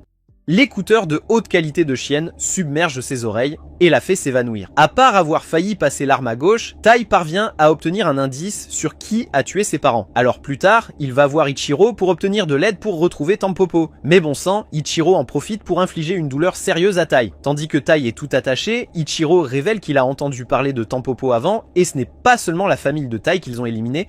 Ils ont aussi tué la mère de Misumi. Ichiro a utilisé toutes les ressources disponibles de la famille Yakuza pour les retrouver, mais il n'a toujours aucune piste. Tout ce qu'il sait, c'est qu'ils sont une organisation puissante ciblant Misumi, et que tous leurs membres portent des tatouages de pissenlit sur leurs mains. Ça a été super frustrant pour Ichiro, mais Tai le supplie de ne pas s'en prendre à lui. Ichiro se calme et mentionne maintenant qu'il doit donner du crédit à Tai parce que sa récente révélation sur l'implication de Tampopo dans la mort de ses parents l'a aidé à affiner sa propre recherche. Comme le père de Tai travaillait dans le domaine médical, Ichiro a découvert qu'à peu près au moment où la famille de Tai est décédée, 15 autres professionnels de la santé sont morts dans des accidents similaires. Et le seul point commun entre tous ces gens est qu'ils avaient tous un lien quelconque avec le patron de la clinique Kawashita, Makoto. Il n'est peut-être pas le cerveau derrière toute l'affaire, mais il est certainement impliqué. Tampopo a tué leur mère et la famille de Tao, et maintenant ils s'en prennent aussi à Misumi. Alors Ichiro demande à Tai s'il veut faire équipe pour révéler la vérité sur Tampopo et évidemment Tai est partant. Tai se déguise en vieil homme avec une maladie pulmonaire ou un truc du genre pour infiltrer la clinique médicale Kawashita. Et Misumi joue le rôle de sa vieille femme, s'amusant beaucoup avec ça. Ils se baladent à l'hôpital et Misumi s'inquiète parce que Tai agit vraiment comme un vrai vieil homme. Mais quand elle demande ce qui ne va pas, Tai explique qu'Ichiro lui a fait porter des poids très lourds pour cette mission, même si cela pourrait être risqué. Alors Misumi va discuter avec lui quand ils rentrent à la maison. Ensuite, Tai est appelé. Donc, Misumi se traîne chez le docteur et se retrouve nez à nez avec Makoto. Makoto l'examine et dit que tout semble normal, mais il est impressionné qu'un vieux bonhomme comme Tai ait encore toutes ses dents intactes. Makoto dit à Tai qu'il fera de son mieux pour lui offrir des soins de qualité, donc s'il a besoin de quoi que ce soit, il n'a qu'à le dire. Plus tard, Tai est emmené dans sa chambre, et ça n'a pas beaucoup de sens pour lui car Makoto semblait vraiment investi à s'assurer que son patient reçoive les soins appropriés. Mais Misumi profite juste de l'occasion pour passer du temps avec Tai et jouer le rôle de sa femme. Elle espère qu'ils n'auront plus à faire face aux assassins et aux primes pour qu'ils puissent en profiter de moments comme celui-ci quand ils seront vraiment vieux. Et Tai pense qu'il pourrait aimer ça aussi. Plus tard cette nuit-là, Makoto termine sa journée de travail et rentre chez lui. Alors Tai passe à l'action et se prépare à s'introduire dans le bureau de Makoto. Une fois à l'intérieur, il vérifie l'ordinateur. Et bien que cela ressemble à un ordinateur tout à fait normal, il a un tas de dossiers vides qui semblent très suspects, un historique de navigation impeccable et des systèmes de sécurité qui sont excessivement sophistiqués. Avec quelques outils technologiques impressionnants de Shino, il parvient à scanner le disque dur et à trouver des fichiers sur quelque chose appelé le projet Sumio Shino. Il s'agit de la manière dont la famille Yakuza est connue pour ses pouvoirs superhumains incroyables. Mais le secret derrière cela est en réalité assez simple.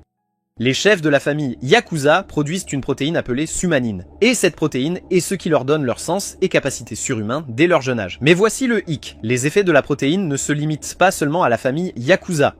C'est aussi une drogue qui améliore la performance pour les gens ordinaires. Le problème, c'est qu'ils ne peuvent pas fabriquer ce truc artificiellement. Donc si Tanpopo veut le produire en masse, ils doivent mettre la main sur la source naturelle de la protéine, le cœur de Mizumi. Tai est époustouflé par cette révélation. Mais avant qu'il ne puisse comprendre pleinement, Makoto se glisse derrière lui, le clouant au sol avec un scalpel pointé sur lui. Makoto avait entendu des rumeurs, mais il est surpris que l'assassinat de Tai ait effectivement échoué. Alors Tai lui demande directement s'il est celui qui a tué sa famille et la mère de Misumi. Mais Makoto ne voit pas la nécessité de répondre à une question aussi triviale, car Tai est sur le point de mordre la poussière très bientôt. Il essaie de poignarder Tai en plein cœur, mais le scalpel est bloqué par les poids lourds qu'Ichiro a obligé Tai à porter. Alors Tai pousse Makoto et lui électrocute les fesses avec une décharge électrique. Mais bon sang, cela ne semble pas déranger Makoto. Il annule ça comme si de rien n'était, puis déclenche une grenade éclair avant de s'enfuir avec l'ordinateur portable et toutes les informations qu'il contient. Tai est furieux que Makoto se soit échappé, mais au moins il a réussi à copier beaucoup de données du disque dur sur la clé USB de Shin. Maintenant, il sait quel est le plan diabolique de Tanpopo, et il ne les laissera pas s'en tirer pour l'amour de Mizumi. Merci d'avoir regardé, abonnez-vous pour ne pas manquer la prochaine partie.